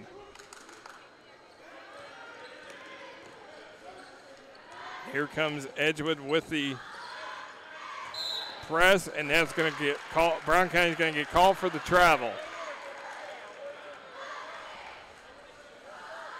Edgewood comes into tonight with the lead in the WIC East, 3-0. Indian Creek and Owen Valley 2-1. Cascade is 1-2. Cloverdale 1-2. Brown County 0-3. So Edgewood, with Owen Valley left to play, wants to keep a hand on this division so they can host that WIC championship game here at the end of January. Yeah, both Owen Valley and Indian Creek would definitely like Brown County to take advantage here tonight of whatever amount of time that Trevor Taylor is unable to play. As it was out of bounds on Edgewood, Brown County ball. And that is a travel on Caleb Yeager for Brown County. Edgewood ball. That's the second straight possession he's traveled. Just picking up his dribble just a little too quickly. First game for both these teams in the new year after the Christmas holiday tournaments. As Bannister drives inside, can't get to go, taps it to Keto. Here's Sater, and he scores and will go to the line. As I mentioned, Sater's going to have to be the bell cow. He's good. Not only is he the next leading scorer, he's also the closest thing to a forward in this game. So he's going to need to be able to put the offense, the scoring on his back. He has other players who can help him out. He has Rogers. He has Farkas, who can shoot from three. He has Bannister, who has been able to do that. He has Keto. But when it's a go-to scorer at this moment right now, he needs to be that guy. He's got 5. He's had double figures 7 times so far this season. He's also had 3 double-doubles, latest coming against Park Heritage when he had 11 points and 10 rebounds in that Wabash Valley win at Terre Haute South. Jordan Watson, number 3, is into the game. He is 6'6", guarded by Keto. McCann gets it to Walsh. Brown County moves the ball, moves a lot of motion on offense. That's going to be a foul on Bannister. No, it's going to be on Keto. I was going to say that was Keto who bumped him, so I was expecting that to be called on him. Yeah, that's on Keto, his first, team second. Then the pass. Here are the Eagles. Moving the ball around. This is Watson, guarded by Balcom. He can't get it to go. Sater with the board, and he's going to push it. Rogers in the corner. Money ball for Kyle Rogers. And John Burning wants a 30-second timeout. Not happy with his squad. And it's a 10-3 lead for Edgewood. We've seen it plenty of times this season. You cannot leave Rogers alone in the corner. He's going to hit that shot 8 out of 10 times. He came into the night 19 of 44 from 3 ball, 83 points on the season, 7.5 points a game. A kid who really didn't play a whole lot last year and has made a major impact this season. Averaged like 0.9 points per game last season. And started the year with a big way with double-figure games, 15 against Bloomington South, 11 against Martinsville. He's also had 13 against Indian Creek and then 10 at Cloverdale. So he's been kind of like Caleb Norris was last year, at times kind of that super sub off the bench, except now he gets to start tonight in place of Trevor Taylor. This is Jordan Watson, guarded by Sater, too strong. Keto, he's got Rogers up ahead, and he finds him, and Rogers scores. 5 for Kyle Rogers, and Edgewood is now opening this up to a 9-point lead. McCann, and he scores his first 2. And right ahead to Rogers in the corner. Edgewood wasting no time getting down the floor. Before the shot, Bannister was fouled.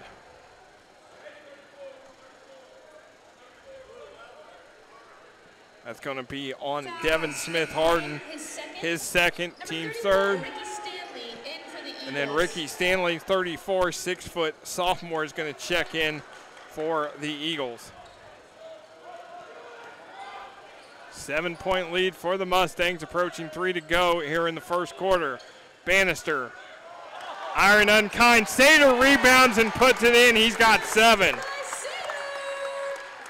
Using that nice teleportation spell where he just magically comes in there out of nowhere and takes the ball away from 3 other defenders. He is coming to play tonight, and it's Balcom with the steal. And there is Balcom going to the basket, and he gets another offensive foul called on him. Again, another good call. A little bit reckless. He's usually a very intellectual player. 2 a little uncharacteristic mistakes by him tonight. And now we will see Trevor Taylor for the first time. Also, Derek Farkas going to check in, along with 11, Austin Schwartz. Talk about a super sub. Taylor comes into this game averaging 20.9. Again, has scored in double figures every game but one. That was against Sullivan before Christmas when he had just 7 points.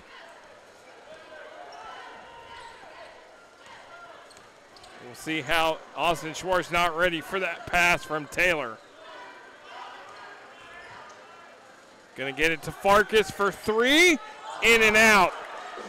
Rebounded by McCann. Here is Travis Eli, number 5. Eli guarded by Keto. And he's gonna get past Schwartz and Keto, but he can't finish.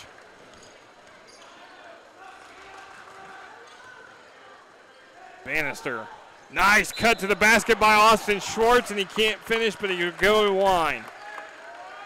Bannister is a very underrated passer. That was an excellent job of not throwing it to him immediately while he was open, but waiting for him to cut to the basket before getting him, so he was in a much more advantageous position to score. Austin Schwartz, 6'3" senior, coming into the night, has played in 10, now 11 games, has started 1, has scored 9 points and 10 rebounds in those games, and he misses the second one. Taylor with the rebound, can't finish. A second chance rebound for Taylor, and he gets fouled.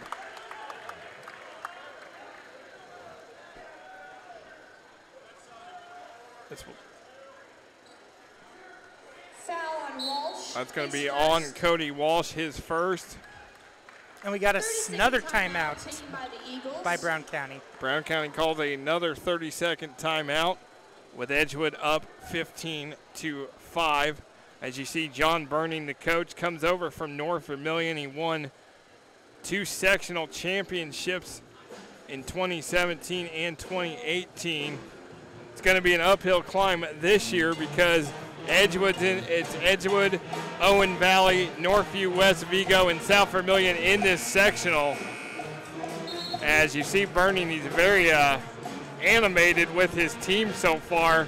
Not happy with probably the effort they are giving, especially offensively, just scoring 5 points so far in this quarter. Started off 0-8, was able to win the last 2, and they are trying to get out of that basement in the WIC East.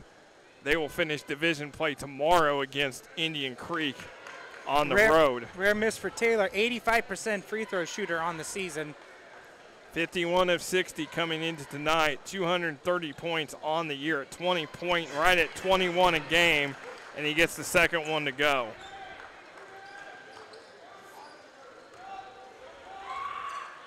Here comes the pressure from Edgewood as McCann gets it to Stanley. Finds McCann cutting, and he's able to, and he can't finish. Nice cut to the basket, and McCann can't finish. We've seen that a couple times so far from McCann. Taylor with it. Bannister baseline, and he nails it. He's got 4. As we are under a minute to go. McCann, and he gets fouled by Schwartz and gets the bucket to go. Able to get that one to go. And that's going to be on Derek Farkas. Farkas, his first. Team's 4th, and it's going to send Aaron McCann to the line. 6'1" junior. He's got 4, and he misses the foul shot, and Bannister with the board.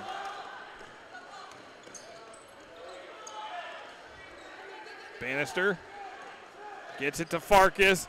Farkas drives inside, loses the handle, and then Eli with the rebound. Now he'll bring it up. Gets it to Smith Harden. Again, Brown County does not stand still on offense. They are moving constantly. A lot of energy on that bench with Burning.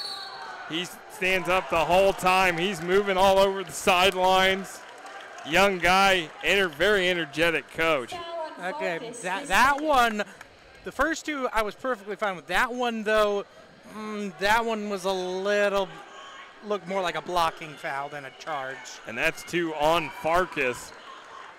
So we're down to the final 10 seconds. Brown County's got to get it across. They do. Eli, and it's tapped out of bounds by Bannister, and it will be Brown County's ball with 2.9 left in quarter number 1.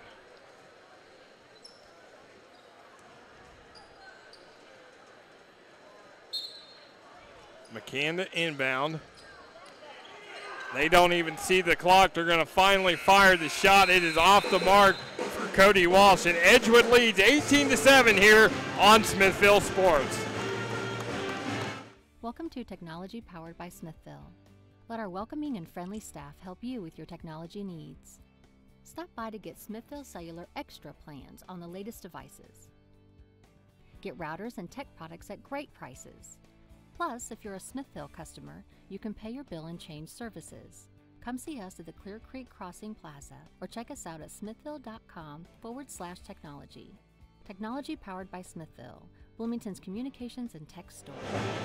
As we welcome you back to the Mustang Corral here at Edgewood High School. Edgewood leading Brown County 18-7 as we start quarter number 2. Glad you could join us for Edgewood Mustang basketball here on Smithville Sports. Alongside Quinn Saturday, I am Nick Jenkinson. And Quinn, so far, Edgewood has gotten a lot of its production from Coleman Sater with 7 points in the first half, but also Kyle Rogers and Cam Bannister helping out. Yeah, Trevor Taylor didn't start the game back in it right now, but Kyle Rogers started in his place, and he performed very well. And Sater, I mentioned, he was the mismatch in favor of Edgewood, and he took advantage early in that first quarter. And there is Kyle Rogers driving to the basket, and he's got 7 points. And the biggest thing is that Rogers started off this season as just this 3-point sniper, but he's kind of evolved his 2-point game as well, which makes him quite multidimensional offensively. And there is Trevor Taylor with the bucket, and it is now a big lead for Edgewood. Quick 4-0 run to start this second quarter. Good ball movement. Short for Smith Harden. Here's Sater. Tapped away and into the hands of Eli. And now Sater. Up ahead, Rogers. Trailer, Rogers gets fouled. I like this bit of a trapping defense by Edgewood tonight. Really trying to force this very fast-paced Eagles offense to try to make some mistakes. Kyle Rogers at the line. He gets that one to go. He's got 8. Caleb Yeager is back in for the Eagles. He replaces Eli. And Rogers will have one more. And he gets that to go. 9 for Kyle Rogers so far. His first start tonight in place of Trevor Taylor. Now down the lane, and they're going to call Bannister for the foul as Yeager went to the basket. Foul on Bannister, his first. Yeager on the line for 2. Caleb Yeager, a 5'10 junior for the Eagles.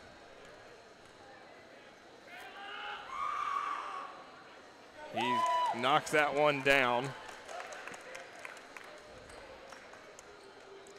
One more for Yeager.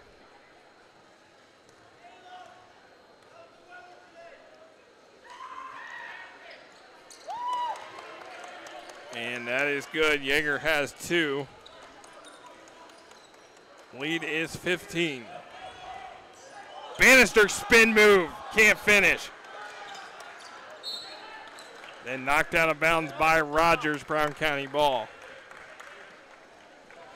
The evolution of, like I said, the evolution of Rogers this season, as I was saying, just from reserve to three-point sniper to multi-dimensional offensive threat, and just his defense as well. He has become a huge piece, and the farther Edgewood goes will likely depend on how much Rogers is able to continue to give them. Done a very good job so far this season. Because we know what Taylor's going to do. We know what Keto's going to do. Rogers is kind of the wild card. He's the one that could push this team to even greater heights. We know what Sater's going to do. Houston Holmes, who hasn't played yet, is now also a wild card as well. As that's no good. Here's Sater up ahead. Taylor gets it to Bannister, and Bannister finishes. Cam Bannister's got 6. You could just tell that Edgewood is really dictating this tempo against this Eagles squad, and they are going to call Walsh for the travel. Number 3, Jordan Watson in for the Eagles. Number 21, Houston. They have now twice in this game had forced Brown County to have possessions where they passed the ball, they moved the ball up court without dribbling it once, but just trying to pass it. They're going way, way too fast and trying. They need to slow it down, kind of dribble, kind of. They're letting Edgewood take advantage of their ability to be sped up. And Trevor Taylor scores again. He's got 5. Houston Holmes in the game, number 21 for Edgewood. Holmes was not available for the first 5 games of the year, but has come back the last 6 games, has scored 33 points, averaging 5.5 a game. Has been another big factor off the bench for Edgewood, been a key contributor. That shot short for the Eagles, and here we go. Keto flying down the floor. Stanley takes it away. McCann. Watson to Stanley. And that is deflected out of bounds by Rogers. It will be Brown County ball. Now we'll see Carter Kelly, number 12, for the first time. He's a 5'8 freshman. 3 freshmen on this varsity roster for Brown County. 2 sophomores, 3 juniors, and just 1 senior. That's Devin Smith Harden. Watson. And that's going to be a foul on the Mustangs. Foul on Holmes, his first. They're going to call Houston Holmes for the foul. So Jordan Watson, 6'6 junior for Brown County. And he gets that one to go. Eagles so far at the line are 3 of 4. One more for Watson, and it is good. Lead is 17 for the Mustangs.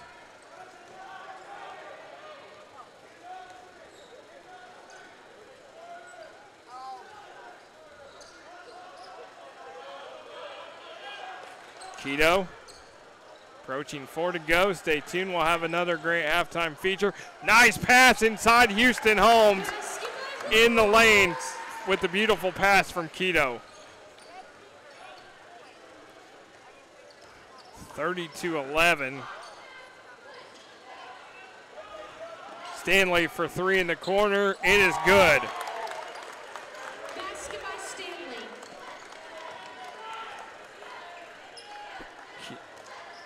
Brown County's got 2 threes tonight.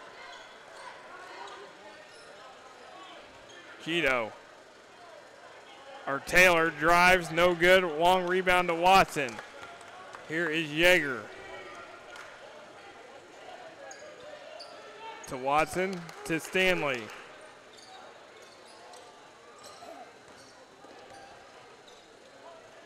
To Walsh. This is Carter Kelly. And this is the kind of offensive pace I want to see from Brown County. Don't play into Edgewood's fast up-tempo offense. Now the Eagles working it around. Entry inside to Watson, kicks it out. Stanley 3, and he nails it from the opposite corner. Beautiful possession. It's going to take a while. You're going to have to chip away at it. You can't just go full speed and try to go on like a 30-0 run in like a minute. You got to have great possessions like that. And Stanley right now with a second straight three-pointer. Taylor gonna drive, gets it to Keto, misses it. Sater with the rebound. Sater, short. Keto with the board, kicks it out. Rogers free from the wing, nails it. Kyle Rogers in double figures now for the 5th time this season. Stanley, and he's called for the travel. I believe that's Rogers' first time that he's gotten a double digits in the first half. And now we're going to see the bench go even deeper. Logan Slayball is going to check in for the first time. And now that Brown County was late getting a sub in, so they're not going to allow it. But Coach Neal has actually played everybody available to him. Rogers left open. Too strong, but there's a foul underneath. That's a situation where you're way too wide open and you end up, in disbelief of being so wide open, you end up just overshooting it completely. That's going to be 3 on Cody Walsh. And Devin Smith-Harden's going to check back in along with Aaron McCann. And Houston Holmes is coming in. And Kyle Rogers is going to get a nice ovation from this Mustang Corral crowd as he's going to get a seat with just over a minute and a half left. Sater misses that free throw. But Taylor with the rebound. There's Taylor, and he gets fouled by Watson, and he'll go to the line.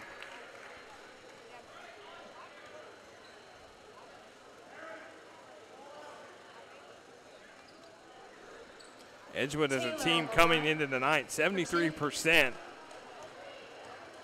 from the foul line. Taylor gets that one.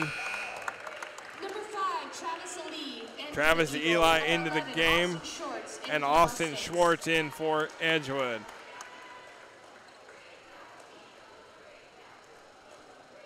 And you definitely have to feel that after the back-to-back losses at the end of the Wabash Classic that Edgewood's going to probably take out a lot of frustration out in this game.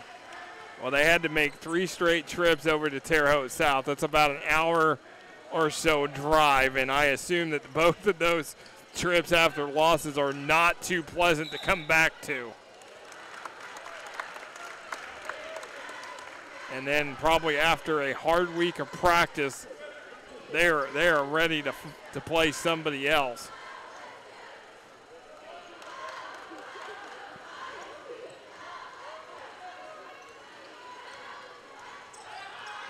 Keto with it. Lead is 18. Gets it to Taylor. Going to put up a shot with a hand in the face and nail it. Trevor Taylor. That's just one of those 9 points. It's one of those situations where you just shrug and say there's nothing else I could do. Now McKinn puts it on the deck, and now it's a 3 on the way for Smith Hard. No good, and here is Taylor. 20-point lead. Taylor tapped out of bounds. It will still be Edgewood ball. I mean, that's a fadeaway 18-footer that was perfectly defended. I mean, there is no need to feel bad about Keto tries to find Schwartz inside, and it just sails out of bounds. That's the second time Austin Schwartz has not been ready for a pass. Approaching 30 seconds to go. Edgewood or Brown County's got to get it across. Double teamed. We're going to call a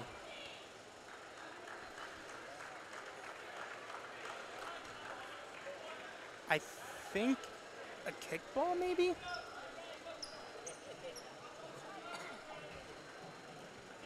Well, anyway, it's a turnover on Brown County. And Edgewood going to try to increase this lead. Taylor. Step back. Nails it. That was like just an ankle breaker. That was filthy. Move. That was filth. There was no other word for that. That's filthy.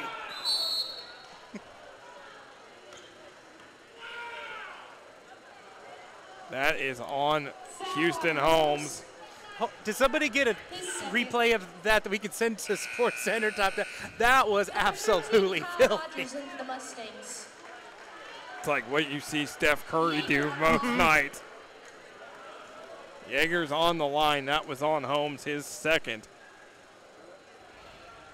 Yeager, it's good. He's got 3.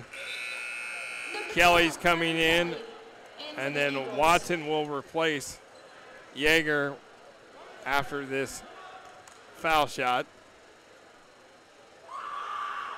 And it is good, and now Watson will check back in, and Yeager will go out. We'll say Brown County from the line tonight, 6-7. 4 seconds to go. Taylor gets it to Rogers. Got to put it up. He does. Runner good for Kyle Rogers. And it is a 42-19 lead for the Mustangs. What a first half performance as we look at the highlights. And Brown County's been able to hit a couple threes, but it's Kyle Rogers leading the way for Edgewood, already in double figures. Cam Bannister having a good game. Coleman Sater doing what Coleman Sater does, getting rebounds and putbacks, as Edgewood has been totally in control in this first half. Trevor Taylor doing well off the bench. Keto, nice pass to Houston Holmes. The Ricky Stanley hits one from that corner, as then Keto kicks it out. Kyle Rogers, nothing but net. And then this is just nasty. Trevor Taylor with that step back 3. And then here you go, Kyle Rogers just runner at the buzzer. And when it goes well, it goes well. Edgewood 42, Brown County 19 at half on Smithville Sports. No trip to Bloomington is complete without some great food. And what better way to satisfy a sweet tooth than with some ice cream? And that's why we're at the Chocolate Moose.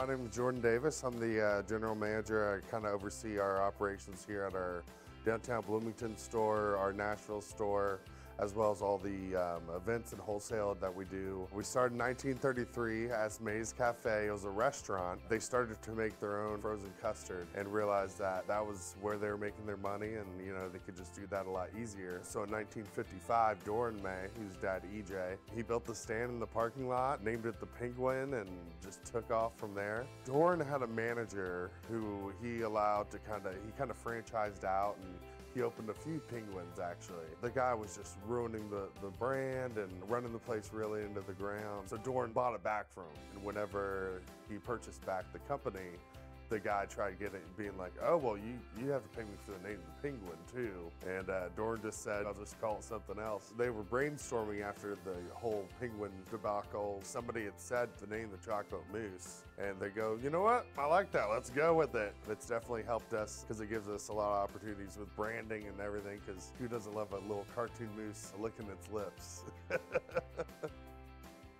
We had to move into the new location because the landowner, Doran May, he had decided that it was time to move on, and he was getting up there in years and just sold the property, and the developers decided it would be best used in the capacity that is now, so we just had to kind of go with it and make the best out of it, but it's really worked out. When it comes to the ice cream though, it's the same. It's still made in Bloomington, it's still 14% butterfat.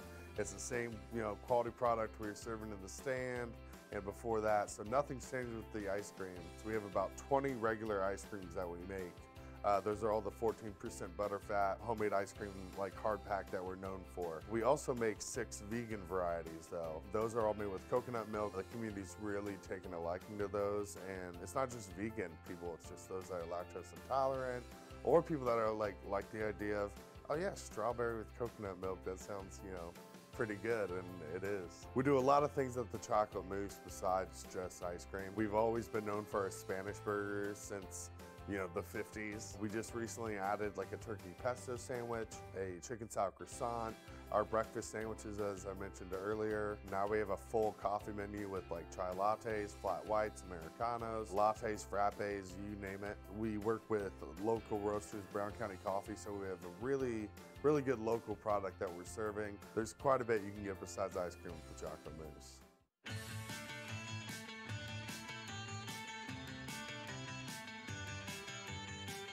So I'm sitting down here with Jordan here at the Chocolate Mousse. Now Jordan, what do we have here in front of us? So we have a ham, egg, and cheese croissant, which is something we just started doing recently. And then we have a 24-ounce caramel frappe.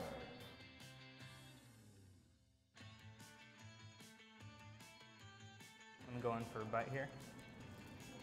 I'm jealous for you right now. This is really good. The ham is the star of this sandwich.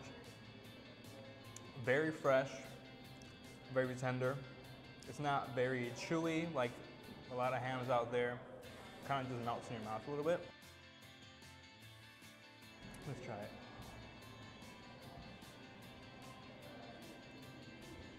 Better than Starbucks. Better than Starbucks. The caramel shines here. Nice and creamy. Kind of tastes just like coffee ice cream. I don't know, but it's a frappe. It's very good. Enjoy it. Sweet. Yeah, glad you like it, man. Yeah.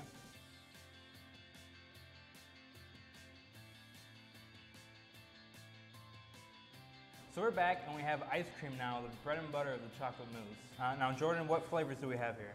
So I have 2 cups of ice cream here. Over here we have our vegan ice cream. We have vegan grasshopper and vegan chocolate. They're both coconut milk based. Wanted to give you an opportunity to try those. And then over here we have the full diesel 14% butter fat. On top here we have our apple butter. We have a donut ice cream where we work locally with Crescent Donut, which you know Bloomington, you know Crescent Donut. And then we have our Lucky Guy mint brownie. We really like to work with other local companies and just help each other thrive. So I figured instead of bringing out here Grasshopper or Brown County Coffee or some of our like most popular staples, I'd give you some of our kind of out there seasonals to try, because a lot of people don't know we have them.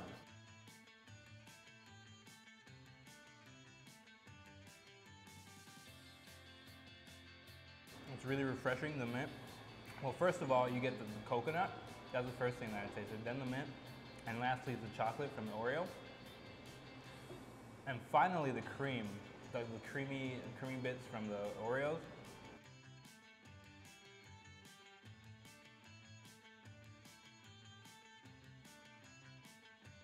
Not getting much of the coconut, but a lot of the chocolate. It's very chocolatey, and the coconut has that, it's kind of like an undertone, which complements the chocolate quite nicely, I have to say. All right, so let's move on to the 14% butter fat. yeah. All right, so let me just go ahead and try it. I'm getting some spices. I think is the cinnamon. Mm-hmm. Yeah. The butter is very prevalent. The apple is very subtle. Yeah. And the spices really shine. It kind of just reminds you of like fall, kind of like a fall pie, which is very good because I love pie.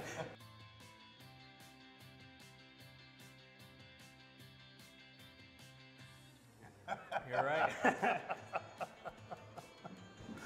The first thing is just the glazing. Yeah.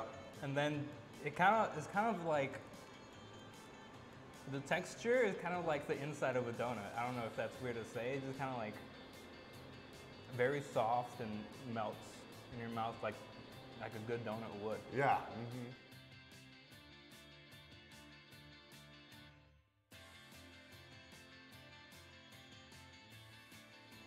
The first thing I get is the chocolate and the mint together.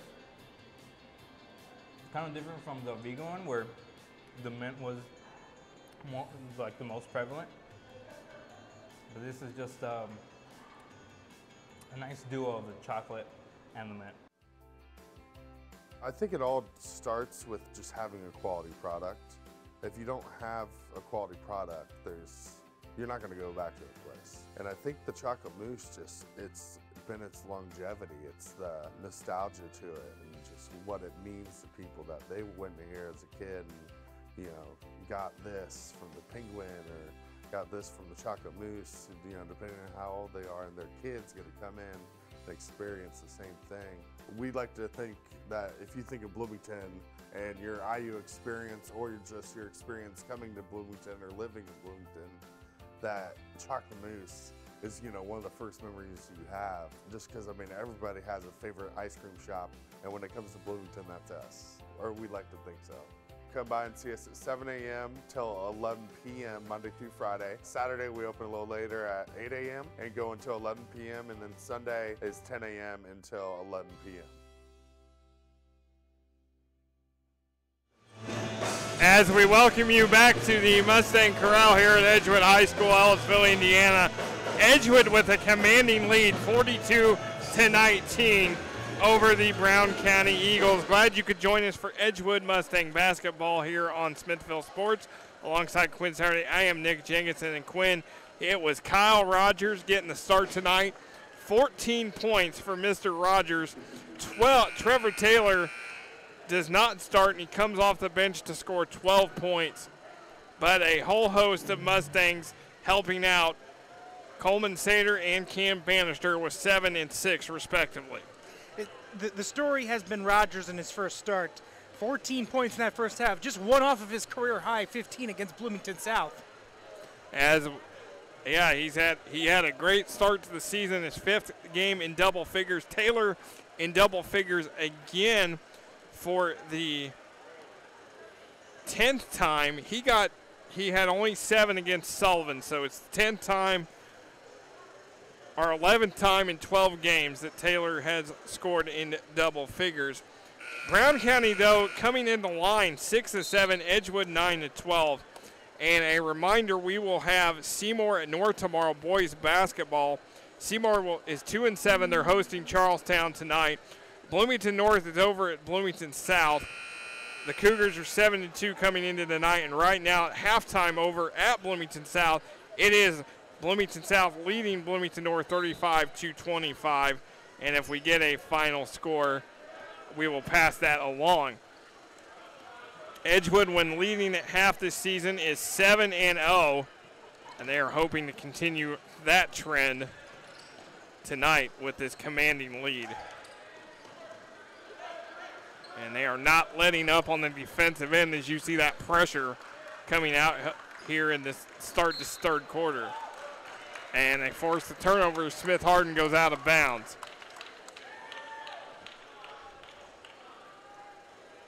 So it is Balcom, Keto, Rogers, Bannister, and Sater to start this third quarter. Balcom already has 2 fouls. As, again, Taylor does not start the second half. McCann with the turnover. Or McCann, and it is, or rather, got the steal, and that went out of bounds, and it's Brown County ball.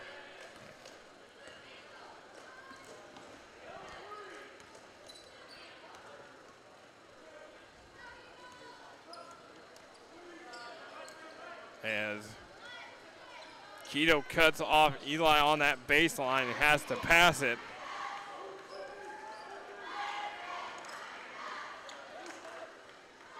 As you talked about it, the pace of Brown County, and now the fact that, you know, Edgewood has been speeding up all night long.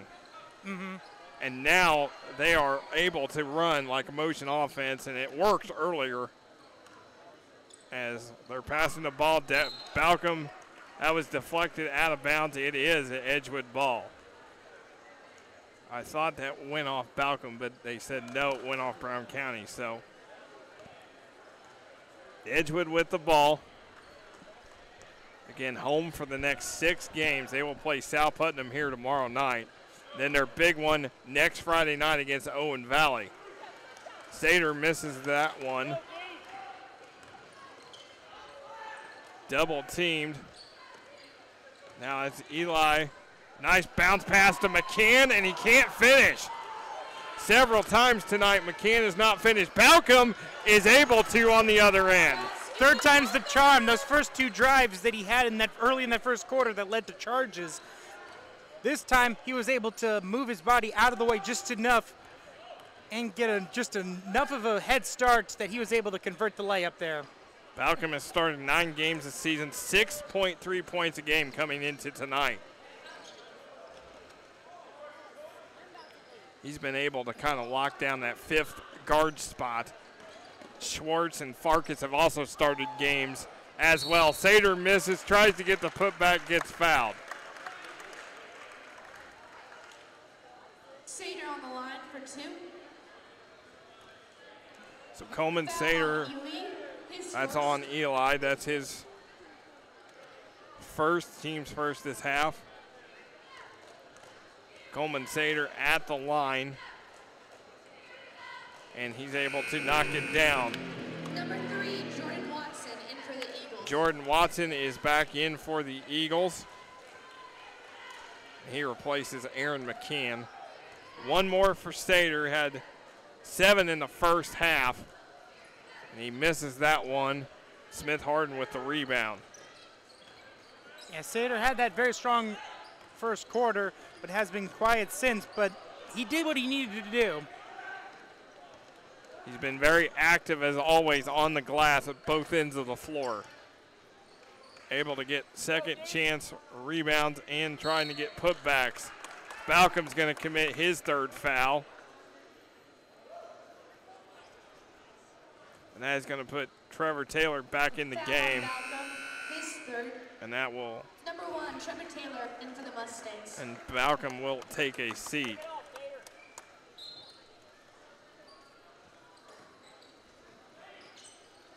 Trying to get it in. Eli is able, and then Keto deflects it out of bounds.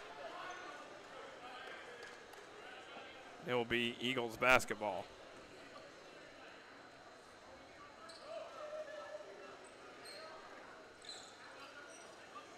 Eagles able to get it in. It's Eli guarded by Keto. Yeager. Smith Harden. Yeager gonna fire a 3 and hits. his 7th point of the night. Keto. Bannister. Rogers in the corner. Behind the back pass to Keto, or behind his head. There's Rogers, hand in his face. No good, and it's Watson with the board.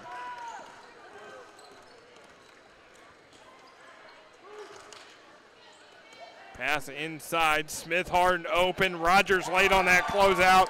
Smith Harden knocks it down to second 3. Basket by Smith Harden.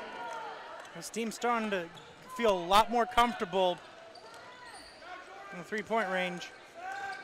Knocked down 5 threes tonight. Rogers can't get that one to go.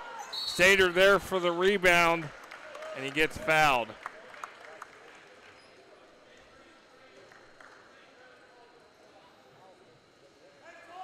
Coleman Sater, 6'4", as you mentioned, Quinn, is basically a forward in as he gets the basket, and Brown County wants a 60-second timeout. Coleman Sater creates a lot of matchup nightmares for opponents because, as you said, 6'4", plays the guard, but it's the closest thing to a forward in this Edgewood starting lineup. Yeah, he's just so good around the basket, being able to just block out, able to contest 4 rebounds, whether or not he's the one who gets it or if he's able to tip it out. Just an excellent job of establishing himself in the paint, especially against bigger players. And the thing is that he's so fast and agile that he's able to take advantage of some of the more lumbering big men and either get them out of position to create an opening on a basket or able to draw a foul. As he's in double figures now again with 10 points this evening. You see J.B. Neal, the coach, 3rd year here at Edgewood. He's done a wonderful job for the Mustang program. Coming into tonight, his record 47-18, 123-81 in 9 years overall, 6 winning seasons, a sectional title last year, a couple of conference championships as well. Has also coached at White River Valley and Shakamak and coached the Eastern Green Girls, his alma mater, for 5 seasons. There's the long baseball pass taken away by Joe Keto to Bannister. Bannister going to drive and finish, but they're going to call another offensive foul on Edgewood. That one was right under the basket. You have to give a lot of credit to the Eagles for willing to put their bodies on the line to take some of these charges, but a couple of them are a little generous.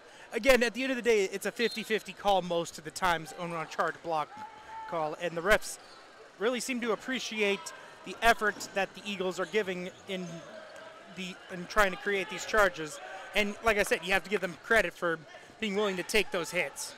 There's a nice pass underneath to Eli. Can't finish. Watson with the rebound. Can't finish.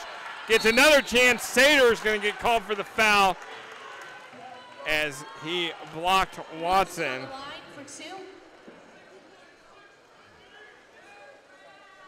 Foul on Sater. First foul on Sater. Jordan Watson at the line. 2 points tonight. 6'6" junior for the Eagles, and he can't convert. Again, both teams. Yeah, I was gonna mention both teams started a bunch of guards, but they do have a forward in. They do have a forward in Jordan Watson off the bench, and he's had a tough time with Sater on him, but looks like he's starting to warm up a little here in this second half. 3 points tonight for Watson, all from the line. Keto drops it off for Sater. Now Sater gives it to Keto in the corner. It is no good. Sater can't save it. He tapped it out of bounds. It's Brown County ball. I believe Keto is still scoreless tonight. He is scoreless so far in this game. And that's the thing, is that and the Keto's is the kind of player who doesn't care if he scores. He is a team player. He loves playing defense, loves getting the ball to his. As Bannister going to finish, but he can't convert, but he'll go to the line. But You mentioned Keto averaging 8.6 a game, but again, he doesn't look. That's not his first option. His first option is to distribute the ball and play defense and do what he's got to do, and then scoring is just secondary for him. Yeah, and I mean, he has gotten a lot better in terms of his passiveness in shooting from his freshman and sophomore seasons, but still, at the end of the day, as Bannister hits both. At the end of the day, he still knows that he has talented shooters around him to give him the ball, but he's also not afraid to, like I said, not afraid to shoot as much. But you can sometimes see kind of tendencies where he does kind of retract a little bit. His first nature is always still to pass. And then Farkas tries to deflect that one from Eli, and it is Edgewood ball.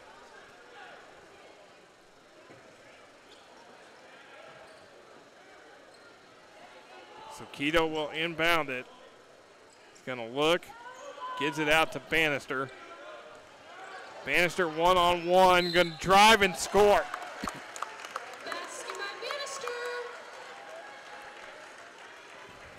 Bannister able to draw contact, get to the line. That's on Carter Kelly, his first. Team's fourth. Bannister in double figures now with 10 and makes it 11. Number 14, Aaron McCann in for the Eagles. Aaron McCann back in for Brown County, replacing Eli, and now we're going to see Austin Schwartz, number 11, and Houston Holmes coming in for Edgewood, replacing Sater and Bannister.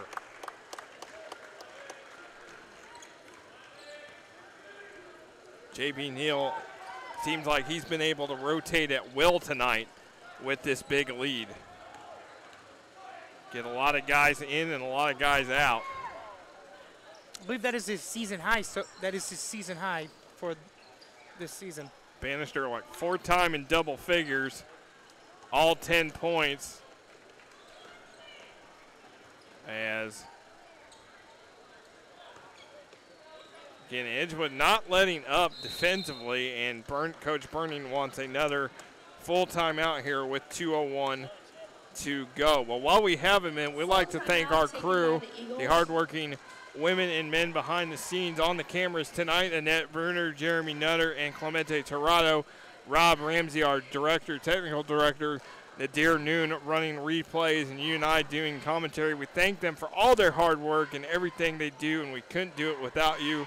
So a big thank you to our crew, as we'll be back in action tomorrow night over at Bloomington North. It is Seymour in Bloomington North tomorrow night, as the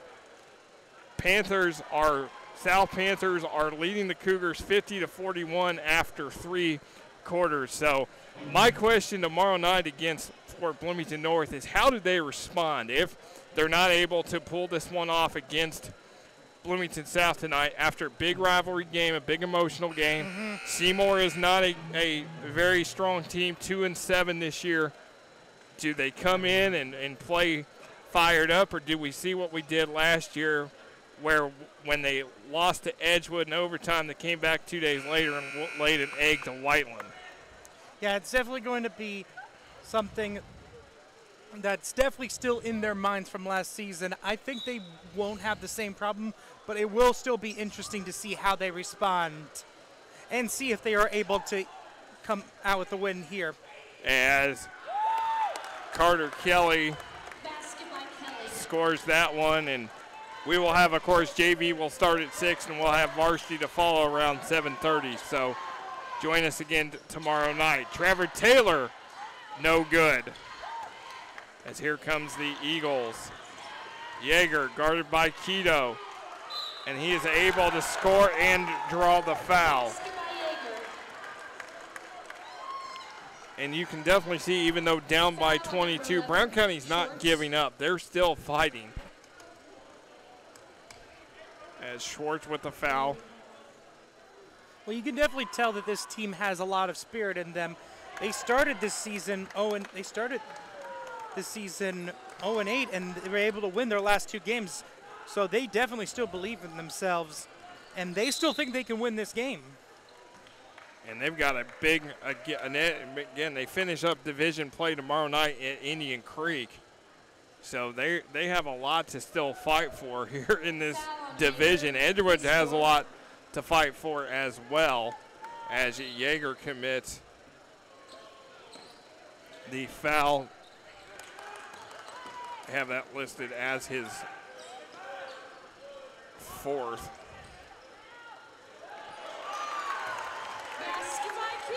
And that is Joe Quito's first 2 of the night. And a beautiful reverse layup as well.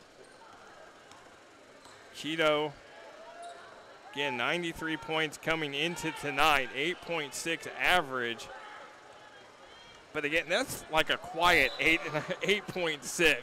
Because again, he's not the guy that, I mean, he'll score when he has to, but he's not the guy that you think, oh, that's the guy that we have to stop.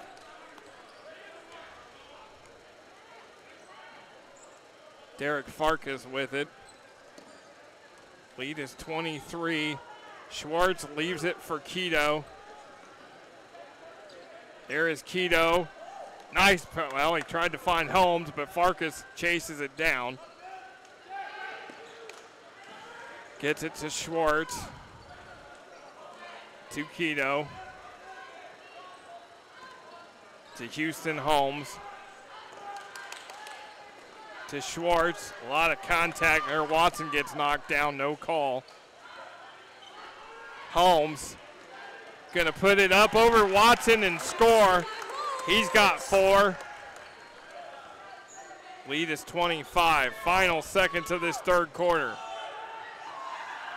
Watson in and out, and we'll go to the fourth quarter with Edgewood up 25 on Smithville Sports.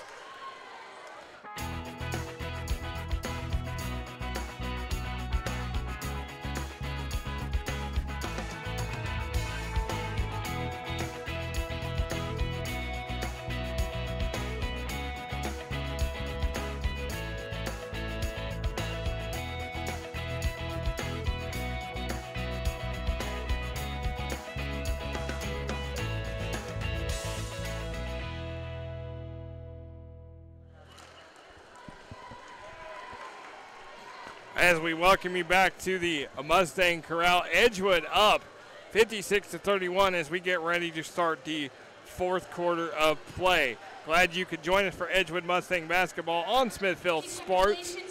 The Brown County girls won their game tonight 53-52 over Edgewood. Edgewood falls to 3-16 on the year and 0-4 in the WIC East, with their final division game coming next Friday night against Owen Valley. Again, I am Nick Jenkinson alongside Quinn Saturday. And again, Quinn, it has all been Edgewood. Trevor Taylor has not scored in this third quarter. He's been held after scoring 12 in the first half. Yeah, the story tonight has been Kyle Rogers scoring 15 points in the first half. Here in the second half, things have quieted down a little bit.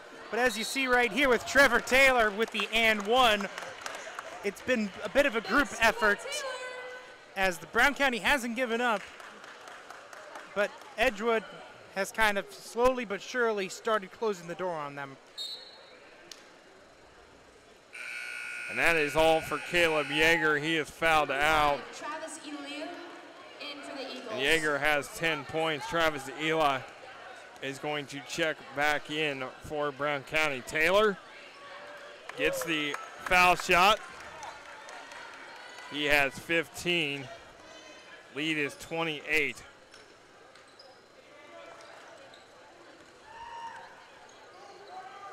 Again, Edgewood not really letting up defensively. They're still going after it as Ricky Stanley is back in.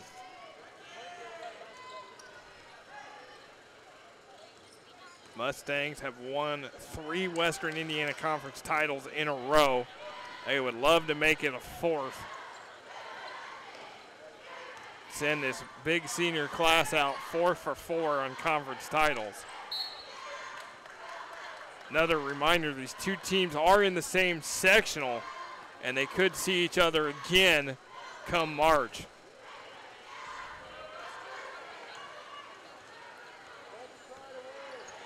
Keto.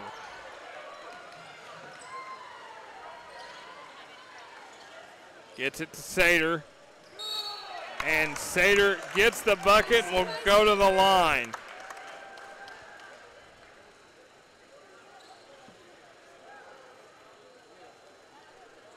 Foul number 34. I mentioned it.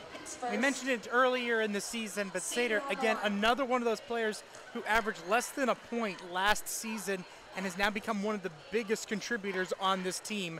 This team lost so many seniors that you were like, huh, how is this team going to be able to rebound? They just won a sectional title. Are they going to regress a little? No, they're going to find next man up. They're going to find these players who barely played, and they're going to play huge roles. And Slater and Sater and Rogers are two of those players. Yeah, you lost 5 guys from last year's team as Eli hits a 3. But you lost Chayton Howard, Curtis Cowden, Jace Collier, Caleb Norris. You know, all big contributors for this team last season. And it was a, you know, Keto and Taylor were starters as well for this team. Again, they've just continued. And don't forget that Parker Harrington did not return as Taylor is going to lay it up and in. Basket by Taylor.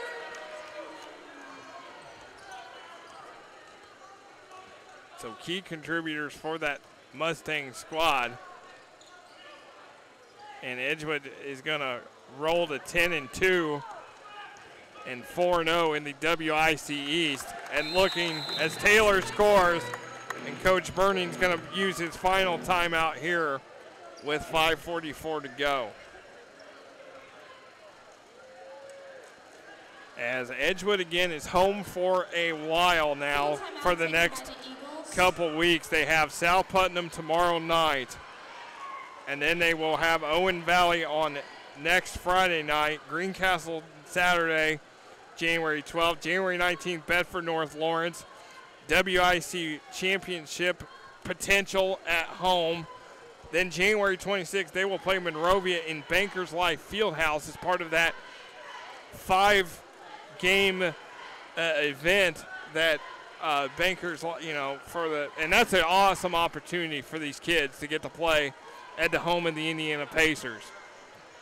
Then they play January 31st at Bloomington North, February 9th at Orleans, February 12th at Northview, February 15th at Mitchell, and then they close it out with the Eastern Green on senior night. And an interesting note in that Eastern Green game, that is J.B. Neal's alma mater, but there is a Neal that coaches at Eastern Green, and that is his cousin John Neal. So, you know, J.B. is going to try to get family bragging rights for another year against cousin John. And I've seen Eastern Green earlier in the year, and their Thunderbirds are having a struggle this year too. So I expect JB to get the upper hand once again. As Edgewood's got 6 seniors with Schwartz, Rogers, Holmes, Keto, Balcom, and Bannister on this team. Watson inside, scores for Brown County. Taylor, Balcom in the corner, and he hits his first 3 of the night. Percentage-wise, Balcom is actually the best three-point shooter on this team, shooting 10 of 16 coming into this game. Yeah, Balcom's another kid that's really evolved his game too. I mean, he last year was more of a role player, and he's now not only been a starter, but he's been a scorer. So, again, Edgewood has just really has just picked up where they left off last year. I mean, guys really stepping up. I mean, you lose 2 starters last year. You got 3 back with Bannister, Taylor, and Keto, because Howard was a starter, and then it was really Norris or Collier that filled that 5th spot a season ago.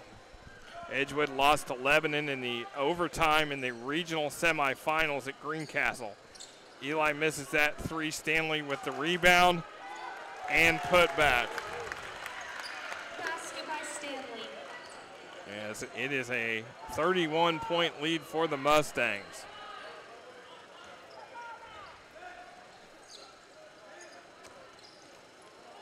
Balcom misses. Kelly with the rebound. Approaching 4 minutes to go.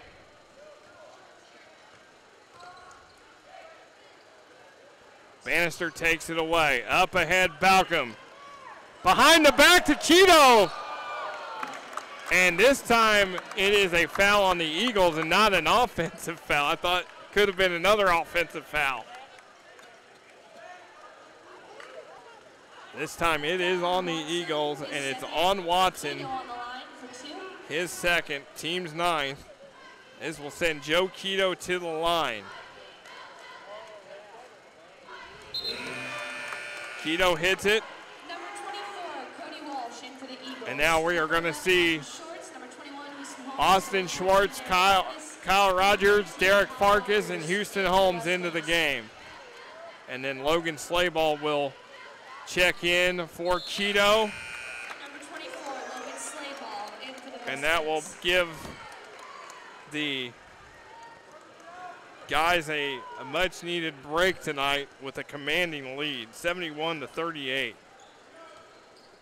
Very impressive performance. The kind of performance you expect from a ranked team after back-to-back losses in a tournament against some of the best in the county. So excellent response here by the Mustangs.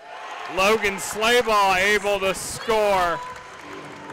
He is the 9th Mustang to score this evening. Derek Farkas, the only Mustang held scoreless. Stanley, his second. Slayball on the line. Stanley's second. Logan Slayball at the line. And he is able to connect. Slayball might be one of those players next year. We have quite a few seniors who might step up like the others before him, averaging 1.7 points per game. He hasn't played in every game, but when he has, he's been a contributor. Yeah, gets some mop-up minutes tonight and is able to make the most of them. Watson inside, no good. Rebounded by Slayball. Farkas, can he get in on the act? And they call the offensive foul.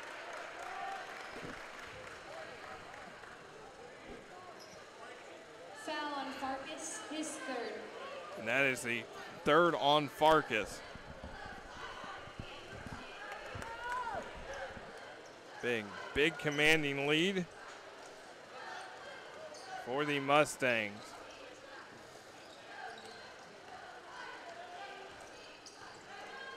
Two and a half to go. Wabash Valley Classic was 16 teams, 13 from Indiana, 3 from Illinois, all within basically an hour of Terre Haute. Big, small schools. I mean, it's one of the premier tournaments in Indiana. Houston Holmes not able to convert. Edgewood won it a season ago. They've only, I think it's their 4th appearance in the Wabash Valley Classic. Former coach Dave Mehurin was able to get them in after there was a spot opened. Foul on Walsh. That is it for Cody Walsh. He is fouled out with no points. Holmes on the line. Houston Holmes at the line. He's got 4 tonight. As we're going to see Eli Sheesting, number 20, Number 31, Peyton and Proctor Peyton in for the Proctor Eagles. checking in, number 31. Eli Seishting in for the Eagles. So Coach Burning emptying his bench as well, as Houston Holmes able to get the foul shot to go. One more for Houston, and he's got 6 tonight. This lead at 38.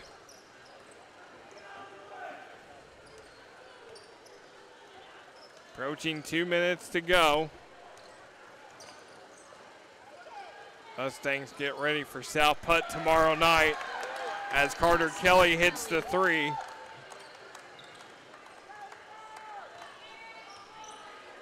Again, Farkas the only Mustang yet to score. see if they can get him the opportunity. Schwartz called for the travel.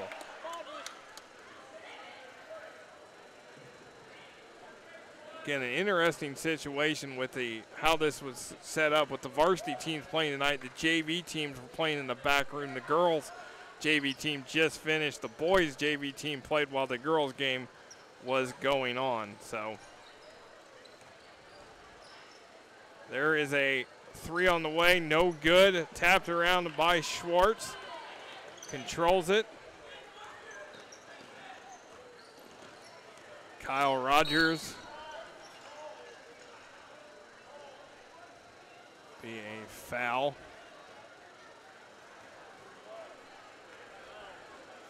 Foul on the Eagles. His second. Rogers on the line for 2. Be on Kelly. Kyle Rogers back at the line. What a night for Kyle Rogers. You can't get that one to go, but he's able to start his first game this season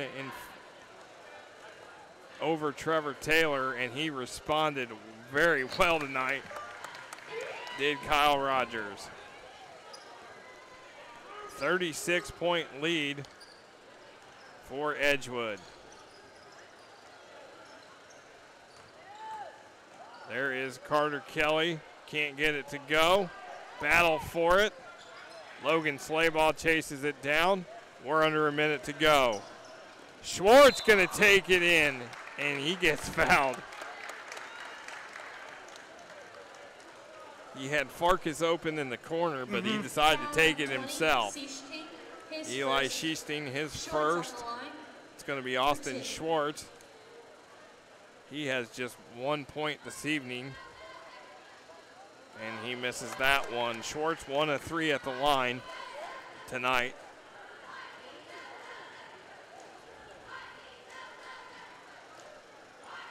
Edgewood, Schwartz misses both, but Edgewood again has got the control of the division. Going to go to 4-0. Got Owen Valley next Friday night. That is always an entertaining doubleheader. This will be a packed house next week, or a good crowd for sure. Just 10 miles separate Owen Valley and Edgewood as Brown County loses out of bounds. Brown County, not a far drive, located in Nashville, about probably a half hour, 45 minutes, depending on traffic through Bloomington for Brown County. So not a bad trip for their fans tonight, but a long trip. It's going to be a long trip home. But their girls able to pull out a 1-point victory tonight as Rogers gets it to Holmes, Farkas, and they're just going to dribble this out. So the Mustangs are going to go to 10-2 and 4-0 in the division, and it's going to pull out a 36-point win this evening. 77-41 your final score. As we look at the highlights, and Edgewood, Brown County able to hit the outside shot a few times tonight, but again, too much Edgewood. Cam Bannister with double digits. As you see Yeager get inside and get contact. Joe Keto, nice reverse layup. All but Derek Farkas, 9 of 10 Mustangs score tonight. There is Trevor Taylor, the easy layup. As again, good movement inside, and Watson gets the bucket. Logan Slayball gets mop-up minutes as your final score. Edgewood 77, Brown County 41. For all the hardworking women and men behind the scenes, for my partner Quinn Saturday, I am Nick Jenkinson. We thank you for watching, and good night from Ellettsville.